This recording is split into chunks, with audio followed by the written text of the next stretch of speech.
Hello guys, welcome back to my channel and enjoy this fanfic part 2. Now let's start the fanfic. Today you make your first steps into becoming a shinobi and your first step to becoming a protector of the Leaf Village. You all start your journey on the road to becoming ninja to protect Konoha and all of the Land of Fire, but what does it mean to protect? Why should you protect this village and country?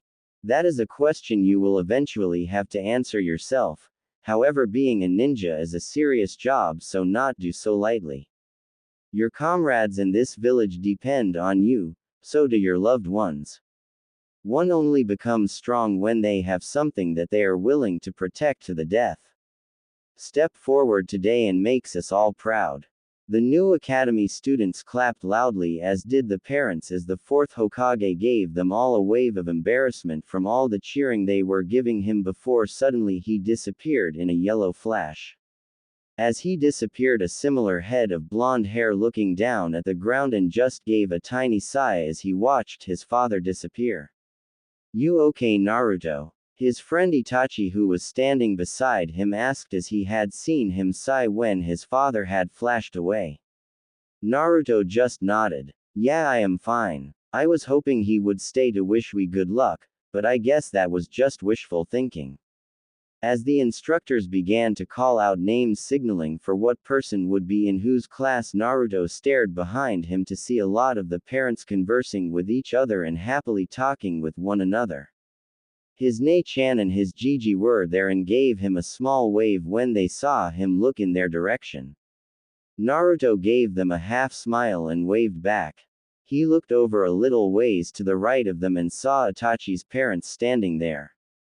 Fugaku had his usual emotionless face on, just staring at the sky, while Makoto was next to him with Sasuke gripped onto the hem of her dress while in her arms she held a small bundle that was wrapped in light pink blankets. Makoto was carrying her daughter Ria Uchiha, who was born 3 months ago and had taken the Uchiha clan by surprise, especially Itachi, who never thought he would get another sibling other than Sasuke. Though when she was born, Naruto had never seen his best friend smile as big as he had when he had told her about little Ria. As he scanned the mass of parents, he had noted that a certain redhead was not at the ceremony, which was one of the reason he felt so down right now. His mother had decided it was best not to go to his genin induction. Though this time it was not the twins or work duties that kept her away this time. Just like Makoto, Kushina had been given the biggest surprise when she discovered she too was expecting another child. It made her extremely happy, especially when she and Minato discovered they were expecting another girl. While Naruto was genuinely happy that he would get another younger sibling, it also meant that he would be saying goodbye once again to any quality time with his parents. 9 months later, little Mina Uzumaki had been born, this time in the Leaf Hospital and with no crazy giant foxes trying to destroy the village. One look at her and everyone knew she would grow up to be the carbon copy of Kushina. Little tufts of red hair lay on top of her head with the same skin tone and even the same violet eyes that Kushina and Naruto had. Though he was weary of the fact at first, when he held his youngest and newest sister in his arms for the first time, just like Itachi had with Ria, Naruto quickly loved his baby sister and silently promised her that he would protect her and would get strong to protect her and the rest of their family. His and Itachi's drive to train and get stronger hit a new intensity when their baby sisters were born. Naruto Uzumaki Namikaze. Naruto heard as the noise went silent and all watched as Naruto walked over to the man who just called him. He was a man in his early 30s with brown hair and eyes, wearing the standard Chunin uniform. "Namikaze-sama, I will be your instructor for the next 4 years. I am Itamo Oba. It is nice to meet you, Oba-sensei. Please look after me," Naruto said, bowing a little and in a polite tone. Naruto got in line with some of the other kids that were in his class. He smiled when Itachi was called by their sensei, which meant they would be in the same class together. He was happy to have one friend with him. After about 20 minutes, the parents all said their goodbyes, as well as Shizune and Hiruzen, who gave Naruto a good luck and goodbye before they left. Walking through the academy, they arrived in their classroom and quickly took their seats. Naruto and Itachi sat in one of the middle rows.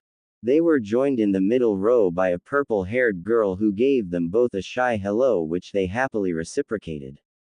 As they sat in their seats and listened as their new sensei explained the life of a shinobi and elaborated on the speech Minato had given them earlier, Naruto took a look around the room to see if there was anyone he recognized. Other than Itachi, the only other girl he recognized was a girl sitting at the front. She had brown hair with slightly tanned skin and had red fang marks on each of her cheeks. By her legs he saw 3 little puppies all snuggled together and were leaning on her leg as her hand scratched one of the on the head. "An Inuzuka?" Naruto whispered, to which Itachi heard and nodded. "Her name is Hana Inuzuka, the heiress of the Inuzuka clan. My Ka-san and hers are old friend back from their genin days," he said as Naruto nodded. "I think the same for mine." Continuing to look around the room, there were 2 others that stood out to him. One was a sickly-looking child who was coughing every few minutes. His skin was slightly pale and looked like he could be knocked over by a simple gust of wind. He had brown hair and arc eyes and rested his arms on the desk. The girl beside him was a purple-haired girl that had her hair tied up in a pineapple-shaped ponytail. She had a dark shirt on along with a slightly tanned skirt. She was playing with a kunai in her hands and looked like she wanted to throw it at the nearest person she could find. Naruto shook his head before his mind wandered elsewhere and thought about his current strength. His Fuinjutsu had now completed level 2 and was now moving on to level 3. Hiruzen no longer acted surprised when it came to his Fuinjutsu. He knew Naruto was in every way a prodigy when it came to the art. Since level 2 focused on weight seals and things of that nature, he and Hiruzen applied a few weight seals to him to help with his body conditioning and to improve his strength and stamina. He had mastered the water jutsu he took from his parents' library, thought it took him a little while to fully get it down. Afterwards he just found water jutsus just fitted him, and since his parents were so focused on Kushina's pregnancy, neither noticed him make a few more stops to their library. Now he knew 3 water jutsus while Itachi had knew 3 fire jutsus. His training with Shizune continued and was surprised when Tsunade got involved and decided that since Hiruzen was teaching him Fuinjutsu and Shizune his chakra control, she would teach him taijutsu since it was one of her specialties. She had tried to show him the slug-style taijutsu, but she quickly found it just did not fit his style at all. So instead she began showing him the senju style. Even though she did not use it often herself, she was trained in it since it was her clan's taijutsu style. While it was not perfect for him, he made it work, plus Tsunade had been adjusting small parts of the style to help fit him. She even had Might Guy, Konoha's resident taijutsu expert, come and take a look at the style for Naruto. Guy had cried out how wonderful it was that Naruto was training to become a great shinobi and cried out about some youth for whoever knows why. Guy even showed him some of the Goken style. When Naruto showed an aptitude for that style as well, Guy and Tsunade decided to entwine the 2 styles together and create something completely new. They didn't have a name for it yet, but Naruto knew it had to be something awesome.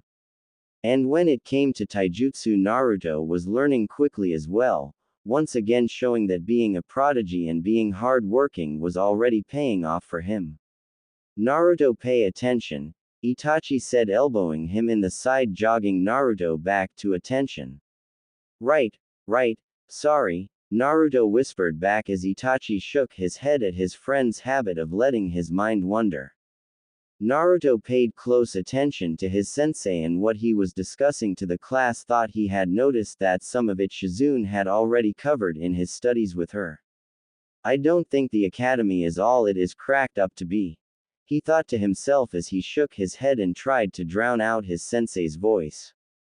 The purple-haired girl next to Naruto saw his lazy form and the look on his face and covered her mouth to stop from giggling.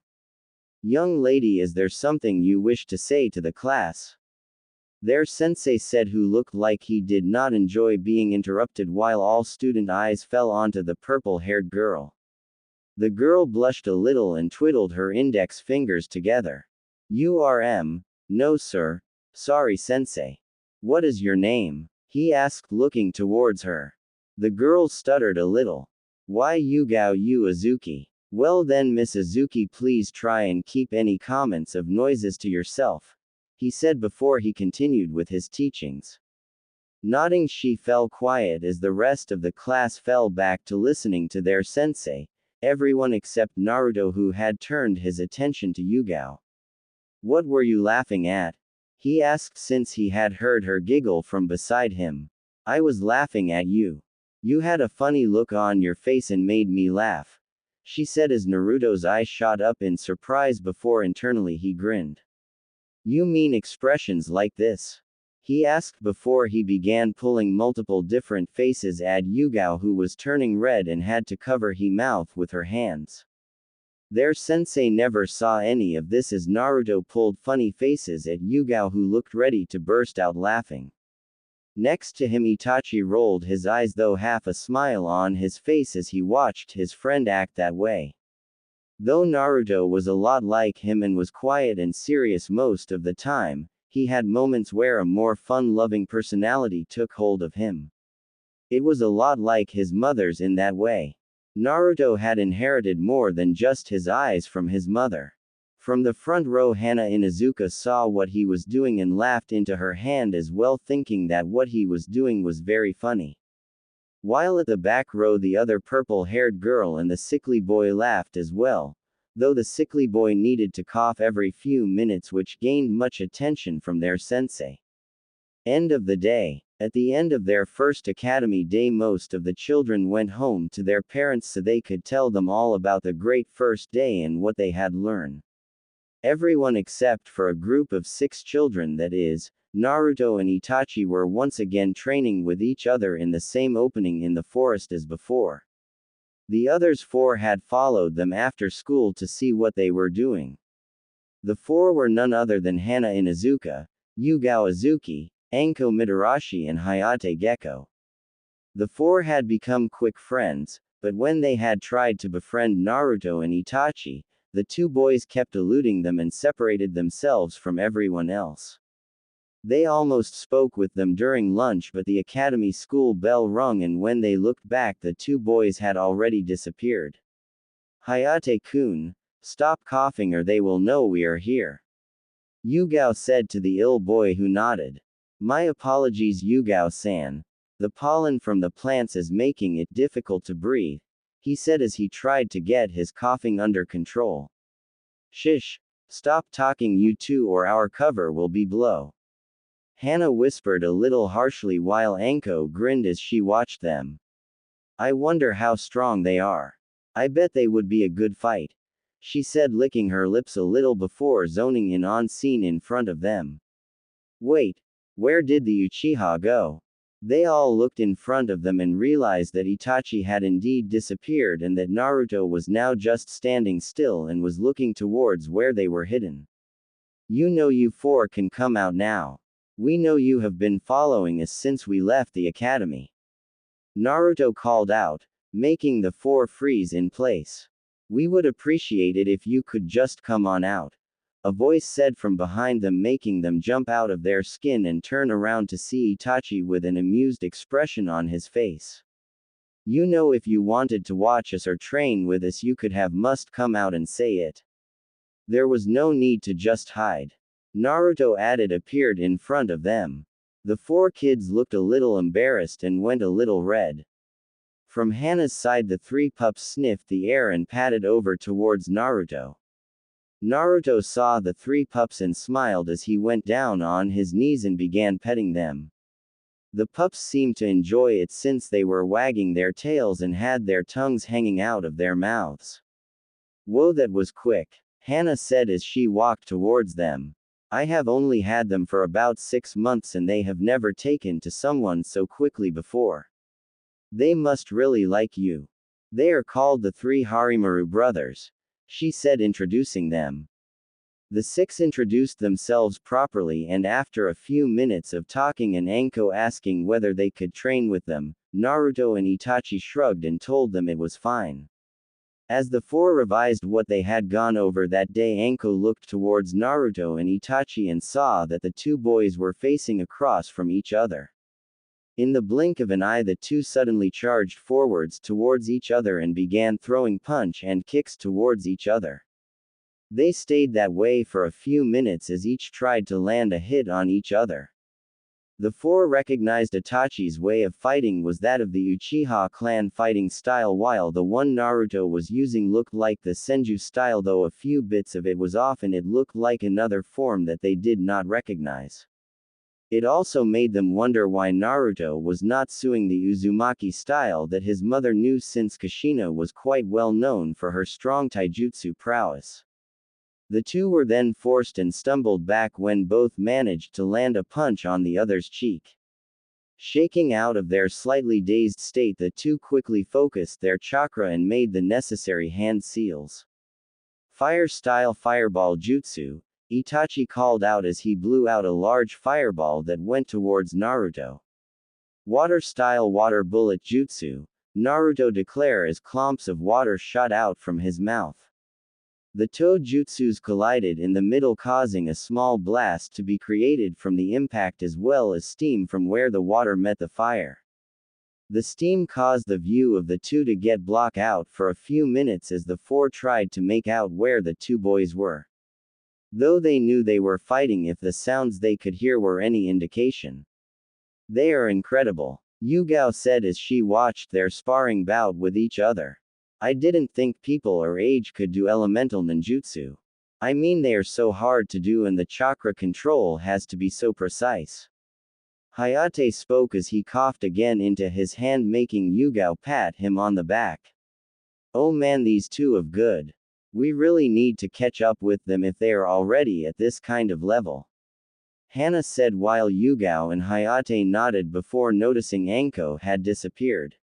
Where is Anko-san? Hayate asked, looking around. Striking shadow snakes, a voice called from within the steam cloud. When it did, Naruto appeared jumping out of the cloud from one side while Itachi jumped out the other, both looking a little surprised from the interruption.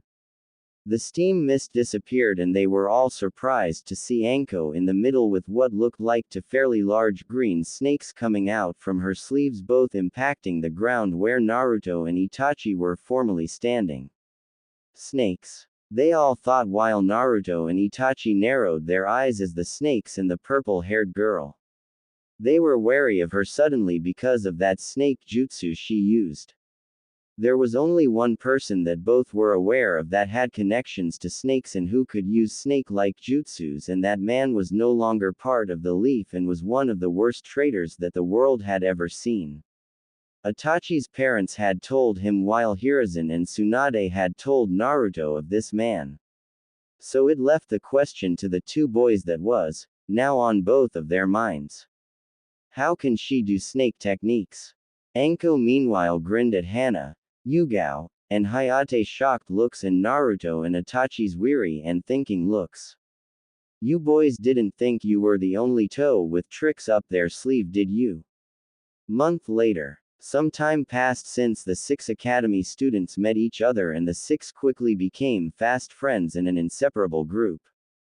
Since the first training session, the 6 met up whenever they could and would spar with one another and help each other get stronger. The academy quickly saw that Naruto and Itachi were prodigies after only a few days. It was mainly noticeable when the 2 were first showed how to do the henge technique and managed to master it by the end of the day, which left the instructors baffled. Itachi was quickly becoming known as the prodigy of the Uchiha clan, where Fugaku and Makoto were immensely proud of their son, while Naruto was the same for his family. He was even surprised when Kushina and Minato had hugged the life out of him when they found out.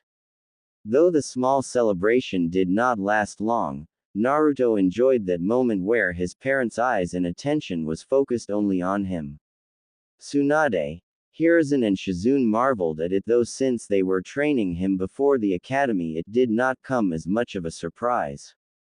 Meanwhile Anko was quickly becoming the best of the girls, though Yugao and Hana were doing their bet to give her a run for her money. Though Anko was strong for her age, she was not quite at Naruto and Itachi's level, though when she sparred with the two, she made sure to make them sweat as much as possible. "So Gigi, are you sure you don't mind taking me?" Naruto asked Hiruzen as they walked down the market towards a shinobi store that Hiruzen had told him about and had wanted to take him to for some time now. "Of course Naruto-kun, now that you are in the academy it's time to get you some proper shinobi clothing and some proper weapons and equipment. Even though it's the person that makes the shinobi, it is essential that you have the correct equipment with you and that you are wearing appropriate clothing." Hiruzen glanced down at his surrogate grandson. "So an orange jumpsuit would definitely be out then?" Naruto said, pointing towards an orange get-up in the window of one of the stores. "Unless you want to be a walking target, then yes Naruto, it is definitely out," Hiruzen said, shaking at the mere thought of someone wearing clothing that color. Somewhere in Konoha a jonin wearing tight green spandexes with orange leg warmer sneezed. "But I didn't bring enough money Gigi," Naruto said as he began checking his pockets. "I'm not sure I can afford it. Ka-chan and Tu-san forgot to give me my pocket money this week." "Do not worry about money Naruto-kun. I will buy you everything you need," he said, patting the boy on the shoulder. Naruto wanted to argue, but he knew his Gigi would only tell him that a grandfather was allowed to spoil his grandson whenever he wanted. Plus his Gigi was a former Kage, so if there was anyone who knew the right equipment to wear and the correct clothing, then it was him. He was the man who fought in the first Shinobi War, was picked by Tobimura Senju to become his successor and lead the Leaf to victory in the second and third Shinobi Wars. "Okay Gigi," Naruto answered, getting a smile from Sarutobi in return. He was happy that Hiruzen still spent time with him and trained him even when he actually had a real grandson now. Konohamaru Sarutobi was born a month before little Mina was born by Hikaru Sarutobi, his eldest child and only daughter. And they named him after the village since they knew he was going to be a great shinobi one day. After walking for another 10 minutes they eventually stopped at a moderate-sized store on the edge of the shinobi district of the market. "I have been coming to this store since I was a young man Naruto-kun. There is no place better in my mind to get your shinobi supplies than this store," he said as he led the Naruto inside. As soon as they walked in, Naruto saw locking seals on the door hinges. "To stop burglars," he mused to himself. "Tyranno," Sarutobi called out just as a man in his mid-30s appeared from behind the counter with brown hair and wearing civilian clothing. "Ah Hiruzen, it's good to see you. What can I help you with?" he asked as he noticed Naruto beside him. "And this must be Naruto Uzumaki Namikaze, son of the Minato and Kushina. I was wondering when you were going to bring him here. Now that Naruto-kun is in the academy, I believed it was time to get him his proper shinobi gear. Well, I am honored you came to my store. I am glad the shinobi of the village continued to come here even after my father passed the store down to me." "Tu-san, look. A squeaky voice called, making them look over to see a little brown-haired girl with her hair tied in two buns wearing a little pink top and shorts with a wooden kunai in her hands. "I can finally throw it on the target right," she said, making Tyranno and Hiruzen laugh. "That is great sweetie. Hiruzen, you remember my daughter Ten-Ten?" he said as Hiruzen gave her a small hello, as did Naruto, while the girl went towards her father who lifted her up and sat her on the counter. Naruto looked around the store and it was no wonder why the place was popular with the shinobi in the village as well as why his Gigi liked it so much. On the walls as well as in secure racks were weapons of all different types. Swords, axes, nunchaku, sai and a whole range more. On another side were rows and row of different clothing ranging from kids his age to people the size of Akamichis and were in a variety of colors though most were dark colors, the brightest being a purple and red top and skirt. This all so cool, he said as he began to pick through the clothing range and find something that suited him while Hiruzen spoke with Toronto and cooed over little 1010. 10 minutes later he had 5 black tops with a blue stripe going through the middle while he had 5 sets of pants and sandals that ranged from black and gray in color. Next he moved on to his kunai and shuriken. The ones he currently had been ones Minato previous used and had given to Naruto since they were still in great condition. Hiruzen joined him and began helping him. He nodded approvingly at the clothes Naruto picked out. Kunai and shuriken made of chakra metal. Good eye Naruto. Chakra metal? Naruto asked not quite remembering what it was. It is metal that allows chakra to run through it, so that it makes the attack stronger than just using it normally, he said as Naruto marveled at it. He wondered why more ninjas did not use it though when he thought about it his mother used a sword and when he had seen her using it before the twins were born, he remembered it glowed blue. He realized it must have been chakra metal. They added them to the basket and continued looking through the small aisles. They also got to a small section that had scrolls and inks for fuinjutsu. They also sold sealing scrolls. Naruto didn't know that someone could sell sealing scrolls or other sealing-related equipment. He made a memory to save that information for later. Finally they browsed at the different weapons they had on display as Naruto and Hiruzen looked over them. You know Naruto, your mother is very powerful when it comes to the art of a sword. She could probably fight the 7 swordsmen equally and come out on top if she wanted to.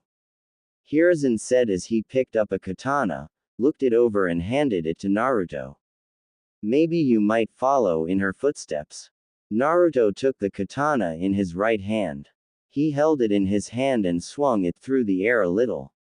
He looked it over and had to admit it was a beautiful katana and he knew the art of a sword was a major area of being a shinobi. There was Kiri who he knew had the 7 shinobi swordsmen of the mist, 7 of the best there was with a sword. Kumo he had been told learned an academy style of kenjutsu whilst in the academy and normally carried a sword with them. Then there was Iron Country where they had samurai instead of shinobi and were training extensively in the art of kenjutsu. Hiruzen watched as a frown appeared on his face. What's the matter Naruto-kun? I'm not too sure Gigi.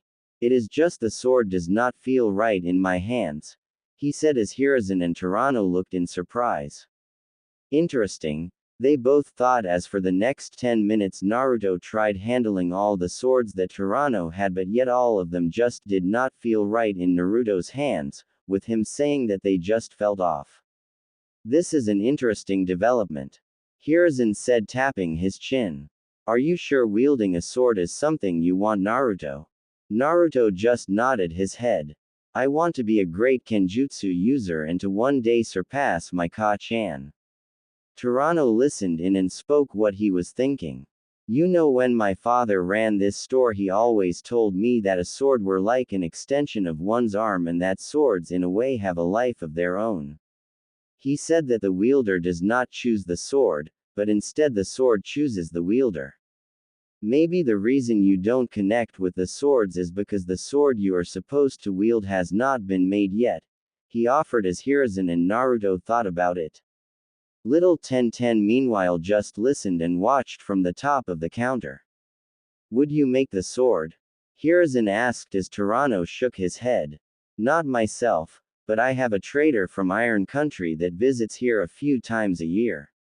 He worked for my father and even did some business with. I can contact him and ask for a blacksmith to construct a sword for Naruto. The man he does dealing with, believe it or not, is Muramasa Sengo, he said, getting a look of surprise from Hiruzen.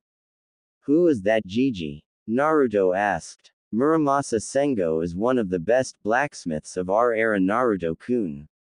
His katanas and weapons he makes are works of art, and many would like to get their hands on one of his swords. He is also the man who built your mother's katana. Torano said, getting a look of surprise from Naruto. He had only seen his mother katana a few times since she always kept it in a storage seal on her wrist, but it was truly a beautiful katana. It was called the Kidetsu.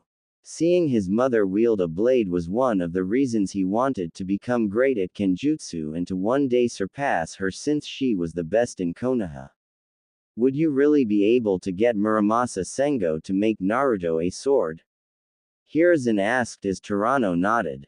He was good friends with my father and always offered to help him. He gave me the same courtesy. Knowing that he is building a first-class katana for a boy who wants to be a great Kenjutsu wielder and uses its strength to protect those precious to him, I know he will say yes. It might take a month or two, but expect one of the finest katanas you will ever see becoming yours, Naruto, he said, making the boy smile brightly.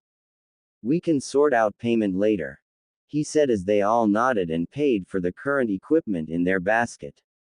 So I would like everyone to say congratulations to your classmates Itachi Uchiha, Naruto Uzumaki Namikaze and Anko Mitsurashi for passing the academy in just 1 year.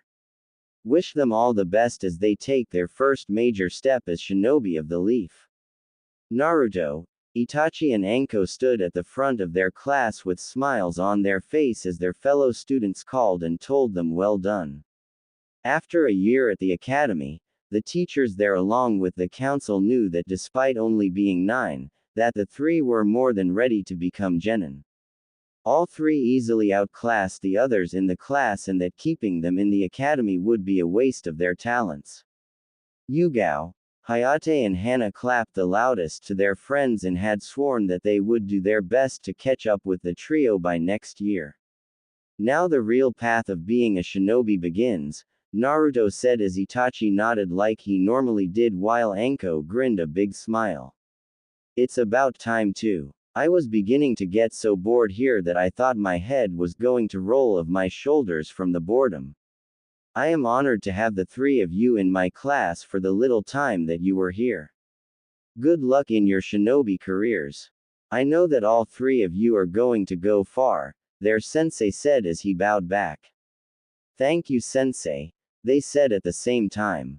Your new Jonin sensei has told me that you will meet them on the roof and that they will be there in 10 minutes' time. The three nodded, gave a wave to their three friends who did the same before they exited the classroom. As they got out of the room they nodded to each other before mange the ram seal with their hand and shunshine to the roof. They had learnt that move from Hiruzen after Naruto had asked him to teach him a jutsu during one of their breaks from Fuinjutsu. He had thought about it for a few minutes before settling that Naruto was ready to learn the body flicker technique. Once he taught it to Naruto, the blonde boy then taught it to the others. Hana, Hayate and Yugao struggled with it and was still trying to learn it while Itachi and Anko had it down within a few days. Arriving on the roof, the three sat together on the floor. Naruto read a book on Fuinjutsu. Itachi stared at the clouds while Anko twirled a kunai around her index finger. So any idea who we have as our sensei? Anko asked the two boys. Both shook their heads. No idea, but I hope they are strong whoever they are. I can't wait to get some more training done, Naruto said, showing just how much of a training nut he was. Thankfully it was not on the level of a certain spandex wearing Jonin. Whoever they are, I am sure they are capable. Hokage-sama would not have put us with someone who could not handle the task. As they nodded, Naruto gripped his hand a little tightly on the sword that he was carrying in his right hand before he placed it in his lap. After 2 months of the order going out from Torino at the shinobi store, the katana that he was waiting for finally arrived. And when he first saw it, he could not help but admire how beautiful and different it was. Torino even said it must have been one of Masamune's finest work. The blade was 27 inches long and the metal was much to his surprise black with a distinct red edge and its hand guard had flower-like edges. The handle was a dark purple color while the sheath was plain black but had two Uzumaki spirals in red going up the side. One of the first things Naruto noticed was that it was a little bit heavier than other swords, but he was told that was due to the metal of the blade being harder and denser than other blades, which would give it more physical strength. He knew it would take a bit of time to get used to it, but since his weight seal were now up to 30 pounds on each limb, he knew the weight of the blade would not be a problem. When he had received it, he, Hiruzen, Shizune and Tsunade had marveled at how elegant yet powerful the blade looked, with all three claiming they had never seen a blade quite like it. After receiving it, he had given it a name that he knew would one day make this blade famous. The Shisui. Everyone else agreed that the name just fit the blade. He made a storage seal on his wrist similar to his where his mother kept hers, since he wanted to keep the Shisui on him at all times. He tried to show Kushina the blade, but she only looked at it while it was in its sheath, much to his annoyance. He debated in his head whether to ask her to teach him kenjutsu, but due to past experiences of wanting to ask either Kushina and Minato to train him, he decided against it and figured he would eventually come across a style that worked for him. Until then, he could practice with it nonetheless. When it was not sealed up, it was strung to his side. He didn't want to strap it since it just felt right staying in his hands. If I ever meet Muramasa, then I must give him my eternal thanks for this, he thought. As he thought about his sword, an energy signature he recognized appeared to be heading towards them at a great speed. Itachi and Anko saw him tense up a little and were now on alert, since they recognized when Naruto could sense someone. While they readied to defend themselves, they saw Naruto quickly relax, indicating whoever it was they were not hostile towards them. Just as they three settled, a swirl of leaves appeared in front of them. When the leaves all disappeared, they all looked in surprise, especially Itachi, when the person standing in front of them was none other than a Jonin uniform-clad Makoto holding little Ria in her arms, who was giggling madly. "Makoto Obasan, Ka-san, what are you doing here?" Itachi asked, since he was surprised to see his mother wearing her Jonin uniform. He could not remember the last time had seen her in her old shinobi uniform, which looked like most of the other uniforms, except she had an only one sleeve, leaving the other arm bare, and wrapped around her left thigh was a gray sash with the kanji for fire on it, while on her back was a strapped tanto. "Well, is that not obvious, Itachi-kun? You are waiting for your Jonin sensei and here I am," she said, getting three gobsmacked looks before Naruto fist pumped the air. "Awesome. Makoto Obasan is our sensei," he cheered as little Ria looked a little confused but cheered as well.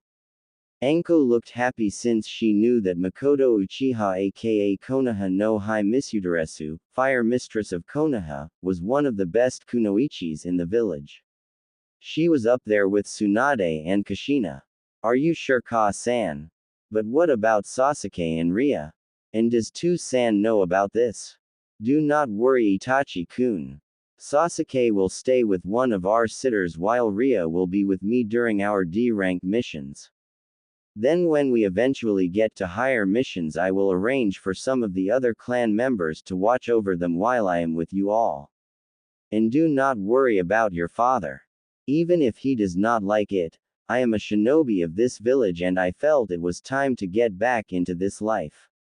Plus I have always wanted to take a genin team, and who better than the team my son is in," she said, kissing his forehead, making him blush a little while Ria sat in her big brother's lap. "Well, now that I am here, we can introduce ourselves to one another, since it is a must-do for a new team," she said as she sat in front of her new team. "Say your name, your likes, dislikes, hobbies and dreams for the future." "I will start. My name is Makoto Uchiha. I like my family, fire jutsus, my friends and the village. My dislikes are traitors, rapists, those who hurt children and those that dare to hurt my family."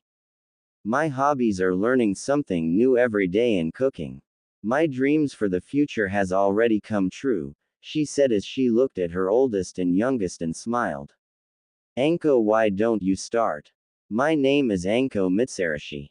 I like my few friends, Dango, fighting and blood, she said, making them sweat drop a little at the last part.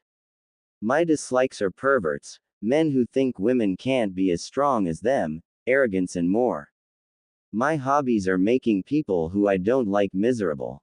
My dreams for the future, to a certain white snake, she said as she got serious at the last part. Her two teammates looked at her curiosity since she had never mentioned that last part before, whilst Makoto narrowed her eyes. She, like the other higher-ups in the village, were aware of Anko's past and understood why she wanted that as her dream. Itachi was up next. My name is Itachi Uchiha. My likes are my friends, family, ninjutsu and genjutsu and visiting cafes. My dislikes are those who try to hurt my precious people, steak, and those who think they are better than everyone else and who only crave power for selfish reasons. My hobbies are meditating and training to be a great shinobi. My dream is to protect my home and surpass the Uchihas of old. And now our last member, she said, nodding to Naruto, who nodded. My name is Naruto Uzumaki Namikaze. My likes are my precious people, ramen, fuinjutsu and kenjutsu. My dislikes are people who try to hurt my precious people, rapists, perverts and those that gain power for selfish reasons. My hobbies are training, spending time with my Gigi and my friends. And my dream for the future is to surpass my parents and to become a great protector of the village. That is a wonderful dream, Naruto. It sounds like you want to be Hokage one day. Naruto shrugged. If my path as a shinobi leads me there, then I guess so. Me, Ria said as she put her hand up, wanting to have a go, making the others laugh at the cute little girl. Another time, Ria-chan, Makoto said, taking her daughter from her eldest and making the girl pout a little. So what do we do now? Naruto asked. Well, now we will break up for the rest of the day. We don't need to get familiar with one another since we all know each other. Tomorrow I want all of you to go to training ground 13 since I want to test how strong the three of you are. I have an idea on Itachi and a little on Naruto, but none on you, Anko. I want you all there at 9 a.m. Understood. Hi, sensei. The three spoke, making Makoto smile. This is going to be an interesting experience. I can't wait to rub in Kushina's face, she thought, chuckling evilly in her mind. Since you are the only team who have currently graduated from the academy, the three of you are automatically made genin. I hereby announce us as Team 13, she declared, getting big smiles from Naruto and Anko and a small smile from Itachi. Nodding and smiling at them and saying goodbye, Makoto shunshined away with Ria in her arms, leaving the new genin team alone. In Hokage office, Minato sat behind his desk, putting a hand through his hair as he sat across from one of the few men in the elemental nations that could fight him one-on-one. On his right was Kakashi and on his left was Jiraiya, whilst Kushina was sat next to him. Over on one of the sofas was Sarutobi with his pipe in his mouth, as remained passive but on alert with their guests. The man in front of them was the fourth Raikage of Kumo and the man who Minato had many battle with in the past. Was a big man with dark skin and whitish blonde hair that was slicked back with a goatee on his chin. He wore his Raikage cloak and hat, whilst around his wrists were golden weights and around his waist was a large gold belt. Beside there were two men. One had white spiky hair that covered part of his left eye and also wore a standard white Kumo flak jacket. On his back was a cleaver-like sword and on his right arm was the symbol for black lightning. To his right was a Caucasian man wearing the standard Kumo shinobi uniform but had bandages wrapped around the top of his head and his forehead protector covered his right eye. Welcome to the Leaf Village, Raikage-sama. I am happy that you made it here safe and sound, Minato spoke as I snorted a little but thanked him nonetheless. Yes, well, since we are here, we may as well get right down to it. No sense it postponing this, he said as Minato nodded while Kushina kept her guard up. Since the attempted kidnap on her life by Kumo shinobis when she was younger, she had always been very weary around Kumo shinobi. To be frank, she did not trust them one little bit. I agree. I see no reason why our two villages should have to be at each other's throats nay more, and I am more than willing to put the past behind us if it mean the leaf and the cloud can finally see each other as allies other than enemies. I agree as well. As Reikage, the safety of my village is my top priority and it will always come first. If it means keeping any ridiculous wars from breaking out again, then I will do it. Minato nodded to that as well. Though he and A never exactly saw eye to eye, he was glad that as the Kage of his village he understood that alliances would truly benefit one another. Kumo had always been more militarized than Konoha, but then again Kumo had always been a very tightly knit and army-like village, whereas Konoha was a bit more relaxed in that sense but always kept their guard up. I am surprised that your brother B is not here. Normally the two of you are inseparable, Minato asked as he narrowed his eyes a little at the comment. B is a Jinchuriki, therefore he knows that his place is to stay at the village and be a protector Kumo. As a Jinchuriki he is a tool to be used to keep Kumo safe. The leaf ninja frowned at that but knew that was mostly how other Jinchuriki were treated like. You know, I have always been curious to who the Jinchuriki of the Kyuubi was. Since you know who Kumo's Jinchurikis are, do you not think we should know who yours is? That made everyone tense while Kushina and Minato looked at the man dangerously. Something that made the white-haired man tense and prepare himself. Kakashi did the same. That information is classified, Reikage-sama, Minato spoke in a calm and even tone. Oh, so do you believe that my village does not deserve to know of your weapon while you know ours? A said with his voice getting a little louder. Kushina slammed her fist on the table. Jinchurikis are not tools that you can control simply because of what they contain. They are human beings who carry a great burden on their shoulders. A didn't look affected by the comment but instead just raised an eyebrow at her outburst while Minato smoothed her by rubbing small circles on her hand. You are oddly protective towards them, which leads me to guess that your Jinchuriki is someone close to you. All the leaf shinobi tensed again and were mentally preparing themselves for some kind of confrontation since Kushina's face contorted to a look that showed she was ready to. Well, if you won't tell us, then perhaps it was a mistake coming here, since you cannot be honest with us when we are being honest with you. Honest? Kushina said, snorting. Like how you tried to kidnap me when I was a girl and yet tried to deny it. Yes, very honest. What my father did when he was Reikage does not fall to me. To be honest, I never really understood the big fuss about you Uzumaki. All you were ever good at was Fuinjutsu and Kenjutsu. The rest you were just mediocre at. Kushina looked like she was about to bow up at the comment A was making at her while the white-haired man just shook his head and face-palmed. Minato did the same thing, knowing this meeting was not going well at all. And Kushina had never liked each other and he knew it was a mistake bringing her to this meeting. Perhaps coming here was a mistake, a said standing up from his chair making everyone else stand up as well.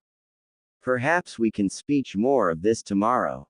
Let's keep a cool head, think on it tonight and then resume tomorrow the details of the alliance, Minato offered, since he really wanted some kind of treaty to be formed between their two villages which could stop any confrontations from happening in the future.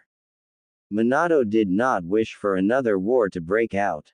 He wanted to keep the children of the village to have to succumb to that path. A scoffed but nodded nonetheless. Tomorrow we will continue this. Until then we shall take up residence in the Golden Leaf Hotel, he said as Minato nodded.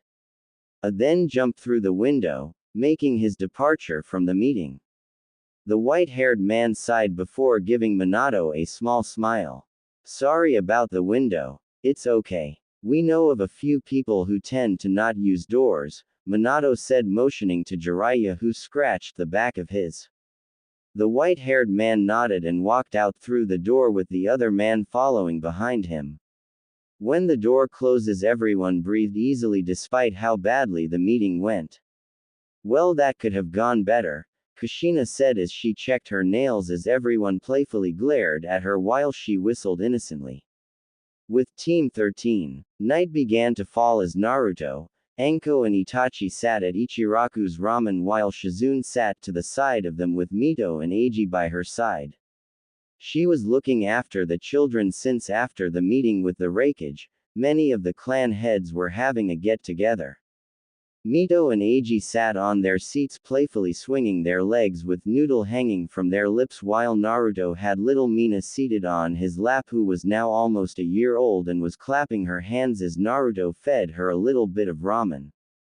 Those of Uzumaki blood just naturally like ramen, no matter how young, Shizune commented as Itachi and Anko nodded in agreement.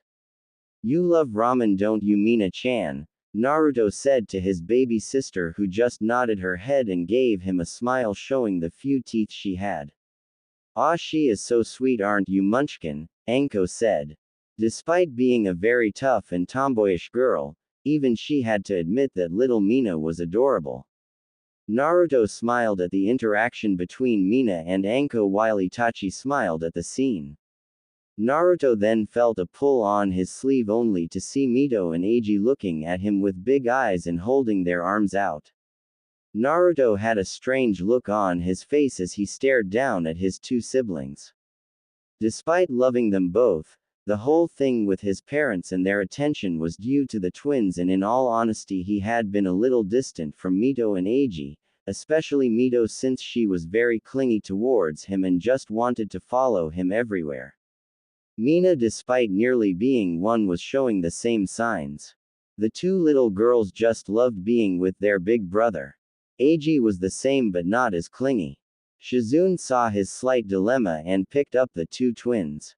No, I want Naru, Mito complained as Eiji nodded in agreement, but Shizune gave them a warm smile. No, sweeties, it's time to go home. You both need your baths, she said, getting a disagreeable look on the twins' faces. Mito-chan, Eiji-chan, Naruto said, getting the twin attention. When I come home, I will try to read you a bedtime story, okay? He said, getting smiles from the two, making a small smile appear on Naruto's face in return. Shizune then put the two down and placed Mina into the stroller, who began to cry a little, not wanting to be out of her big brother's warm embrace. Naruto, are you coming? Shizune asked. Not just yet, Nei-chan. I going to have one more bowl. Alright, but be home soon. You might be a shinobi now, but you're still 9 and you need your sleep, she said. That goes for all of you too. Anko and Itachi nodded as well and then watched as Shizune gave Naruto a kiss on the forehead before leaving with Mito, Eiji and Mina back to their home. As they left, Naruto sensed the Anbus that were watching over them move to follow Shizune and his three siblings. They watched them go before Itachi turned to Naruto. Still trying to put space between them, aren't you? He asked as Naruto sighed a little and nodded. Anko looked at him weirdly. Why are you trying to put space between them? They are adorable. I just want to eat them up, she said while Naruto just didn't say anything. It's just some personal business, Anko-san, Itachi said, making Anko look at them both weirdly before she nodded. The trio sat there as they talked to one another, sometime also speaking to the ramen stand owner Tsuki, who the three saw as a nice middle-aged man who was happy to help any who needed help. He had a daughter there, Ayame, who they had seen a few times. As Anko and Itachi spoke with Itachi, Naruto's sensor abilities picked up on something that he felt was irregular. He could feel the Kumo shinobi along with the Raikage enter the moment they entered the village. The Raikage stood out among the other two since his power was enormous, the same as his father and his Jiji. Naruto hoped of the stool and stood in the middle of the empty street as he looked in the direction of where the signature was coming from. Naruto-kun, what is it? Anko asked as she and Itachi followed him. One of the Kumo shinobi, he said, already putting the two on alert. He not at the hotel with the others. He over by the Hyuga compound. Why is he there? Naruto said aloud, making Itachi and Anko widen their eyes. You don't think he is going to kidnap a Hyuga, do you? Anko asked, since they were both aware that Kumo for some reason desired the Hyuga clan dojutsu, the Byakugan.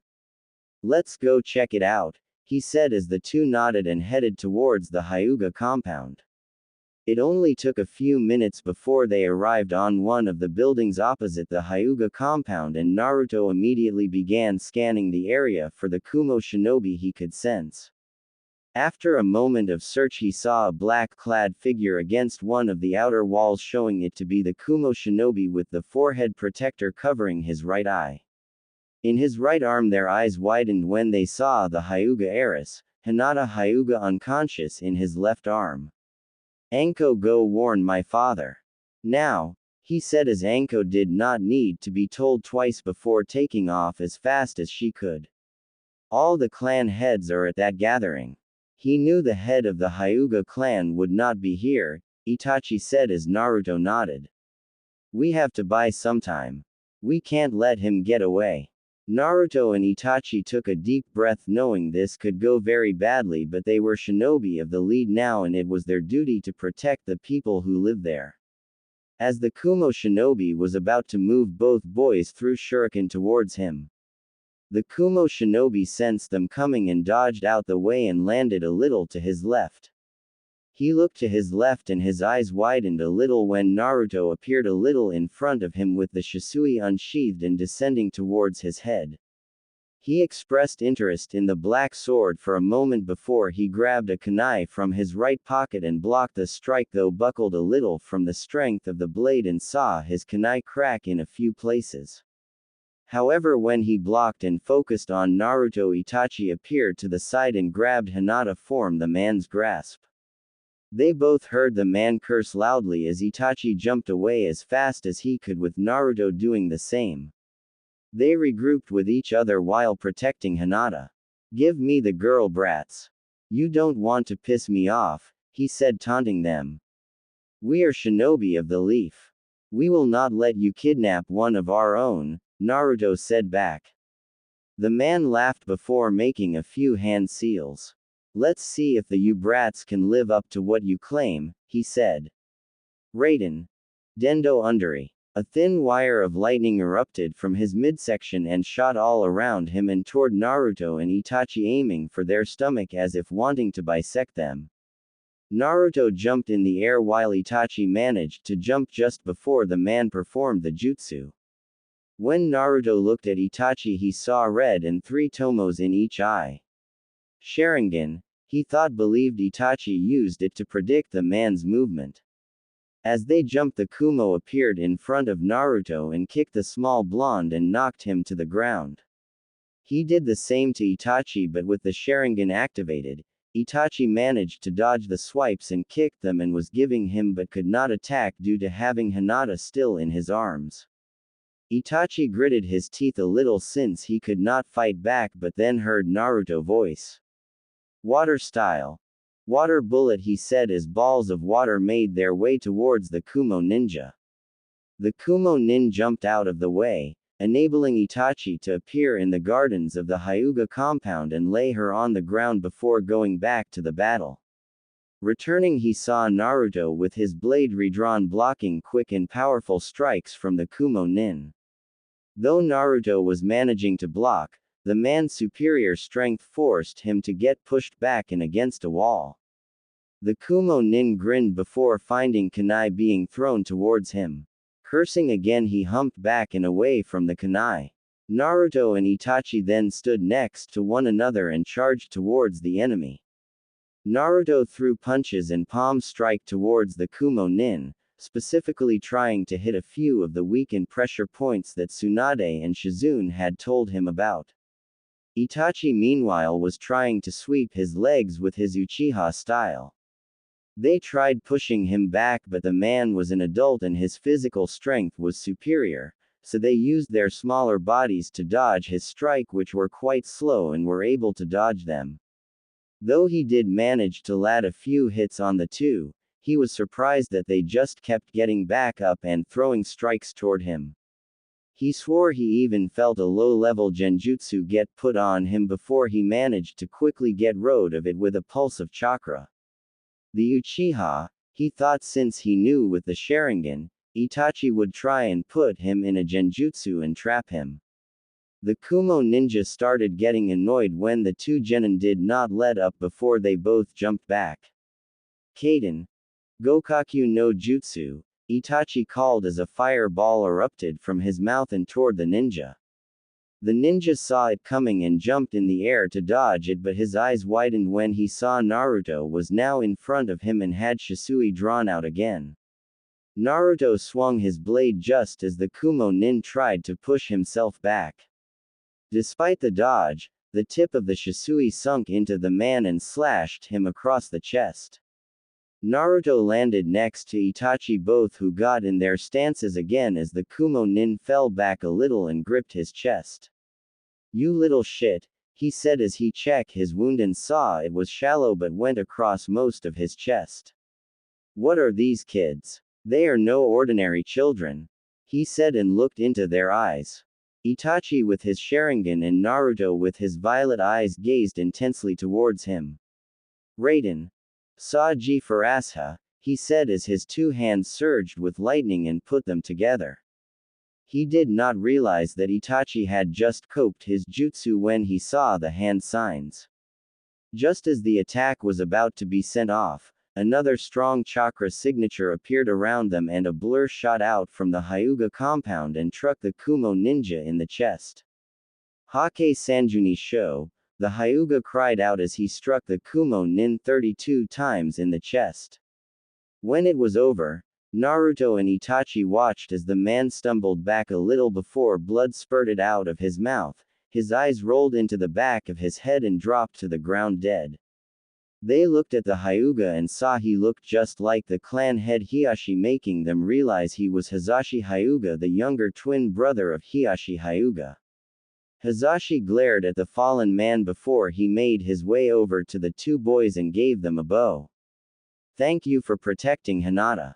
They were about to respond before Naruto felt a large mass of multiple chakras appeared. From their right they looked over and watched as Naruto's parents, Jiraiya, Tsunade and the clan heads appeared along with a few Anbu. "Naru-chan. Itachi-kun." Naruto and Itachi winced a little when they heard their mother's voices and quickly found themselves glommed by Kushina and Makoto, who began to threaten check them over. Both saw the bruises that were beginning to form on their faces and glared towards the fallen shinobi. When the two mothers were told by the two boys they were okay, Kushina nodded and joined Minato, who was speaking to Hisashi with the others while Makoto hung back with the boys. Naruto watched as Itachi went a little red with Makoto still checking him over and was planting kisses on him. From where he could stand he could hear his mother saying they should check on the twins and Mina. Even now, they are all she can think about, Naruto thought a little bitterly as he looked down at the ground as he shook slightly. Shaking his head a little, Naruto began to walk away and just made his way home while Itachi gave him a sad glance while Makoto just wondered what had him so down.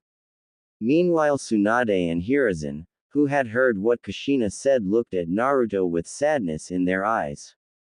"We need to talk to them about this Sarutobi-sensei. Look at Naru-chan, even if he doesn't necessarily show it, the way they treat him is affecting him. I heard from Shizune that he is distancing himself from the twins, it's like he doesn't want them to get too close to him," said Tsunade, worry clear in her voice.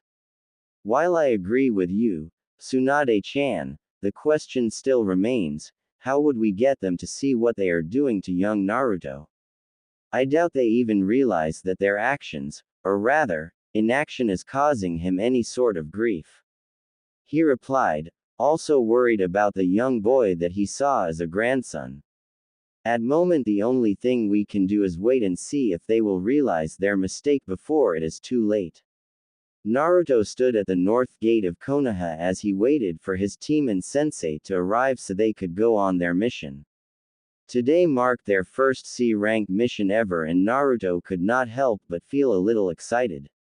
The night the Kumo shinobi had attempted to kidnap the Hyuga heiress, the Hyuga clan as well as the shinobi council had been extremely thankful towards him, Itachi and Anko, since if it was not for Naruto and Itachi holding the ninja back and Anko going to warn the Hokage, then they may have lost the Hyuga heiress.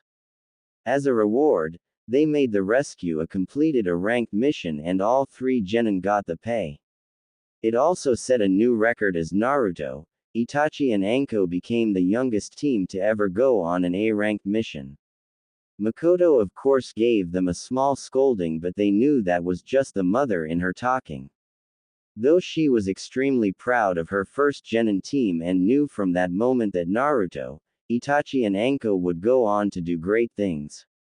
They had their test the next day, which was basically to let Makoto see their level of strength. She was not disappointed and, on more than one occasion, had found herself on the defensive before managing to push them back and subdue them. It made the trio realize that Makoto was a very powerful woman who had rightfully earned the title of Fire Mistress of the Leaf.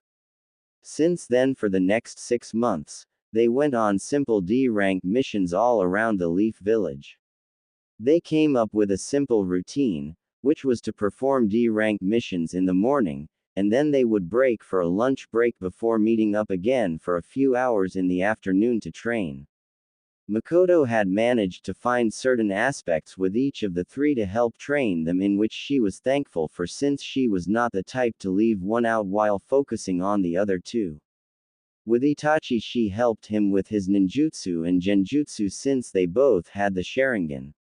Anko was taijutsu and she would spend a good hour or more just blazing it out with the girl while also focusing on her elemental ninjutsu, which she decided to learn after seeing the two boys use theirs for the first time. Not surprising, she had fire element as well, which was a bonus. With Naruto she struggled with for a short while before she could also help him with his taijutsu and kenjutsu. Though she used a tanto as a weapon other than a katana, the dynamic were similar, plus it gave Naruto plenty of time to practice his kenjutsu skills against his sensei and improve them. As Naruto thought of his skills, he looked down to the ground and stared at his two hands. He had always wondered what could help him stand out from his parents and teachers, since they were all very world-renowned. His father had the Hirishin, his mother had her kenjutsu and both had fuinjutsu, Makoto had her fire jutsu, Tsunade her healing skills and super strength, Jiraiya had his toad jutsus, Kakashi had his chidori, Itachi his Sharingan, and Sarutobi with his bojutsu and decades of experience. He had wondered what would set him apart from the rest. And it was 1 month ago when he finally found just what that was. Flashback. Naruto panted a little as Tsunade threw another punch towards which he managed to jump to the side and dodge at the last second. He regained his footing and charged towards Tsunade. This was one of their normal taijutsu spars that Tsunade began ever since she began teaching him. They were in a small training on the Senju compound that they used recently over the few years, since Tsunade was the last of her clan and she did not want to see her ancestral home collect dust. He threw his right fist towards her, which she caught almost effortlessly in her right hand. When she did, Naruto's right leg came up and swung from the side as well. Tsunade brought up her left elbow and blocked the strike. "Got you now, Naru-chan," she said with a smirk before her eyes flickered to the side to see his left fist now coming toward her, having used the momentum to push another strike towards her. It was about to strike, but she dodged the strike by moving her head to the side before she spun around on the spot and threw him towards the other end of the area. Naruto managed to land on his feet, but due to the speed he was going at, he fell into his behind and hit a tree. From the sidelines, Shizune and Hiruzen winced a little at the impact but saw that Naruto was already getting back up before he went forward and charged again, quickly engaging Tsunade again. Naru-chan sure has spirit. He and Tsunade-sama have been going at it for 2 hours now and he is still going. Shizune commended, though she was not surprised given the Uzumaki stamina. Naruto-kun has come a long way in these few years. Hiruzen commented, amazed at how far the young blonde had come since he began his training with them. Are you and Tsunade still planning on showing him the Shozen Jutsu? He asked as Shizune nodded. Tsunade-sama wants him to know it just in case of emergencies, plus his chakra control has only gotten better. I dare say a few more years and his control might surpass my own. She had even been thinking of giving him the Sozo Seisei on his forehead, but she wanted to leave that decision to Naruto. Hiruzen nodded, knowing that while the Sozo Seisei Tsunade created was indeed amazing, it had its drawbacks by shortening one's lifespan. Back with Naruto, Naruto panted as Tsunade kept throwing him around like a rag doll. Her taijutsu is just too strong. It is no wonder she hardly needs to use any ninjutsu or genjutsu.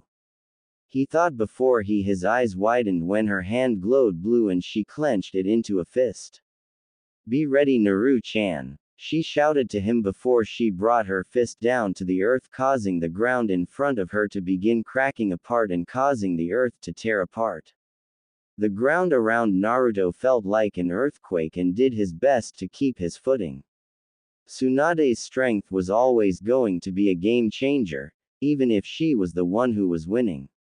When he was about to jump out of the war zone, he felt his foot get stuck and trapped between a piece of the rubble and kept him in place as the ground in front of him burst open and debris went flying towards him.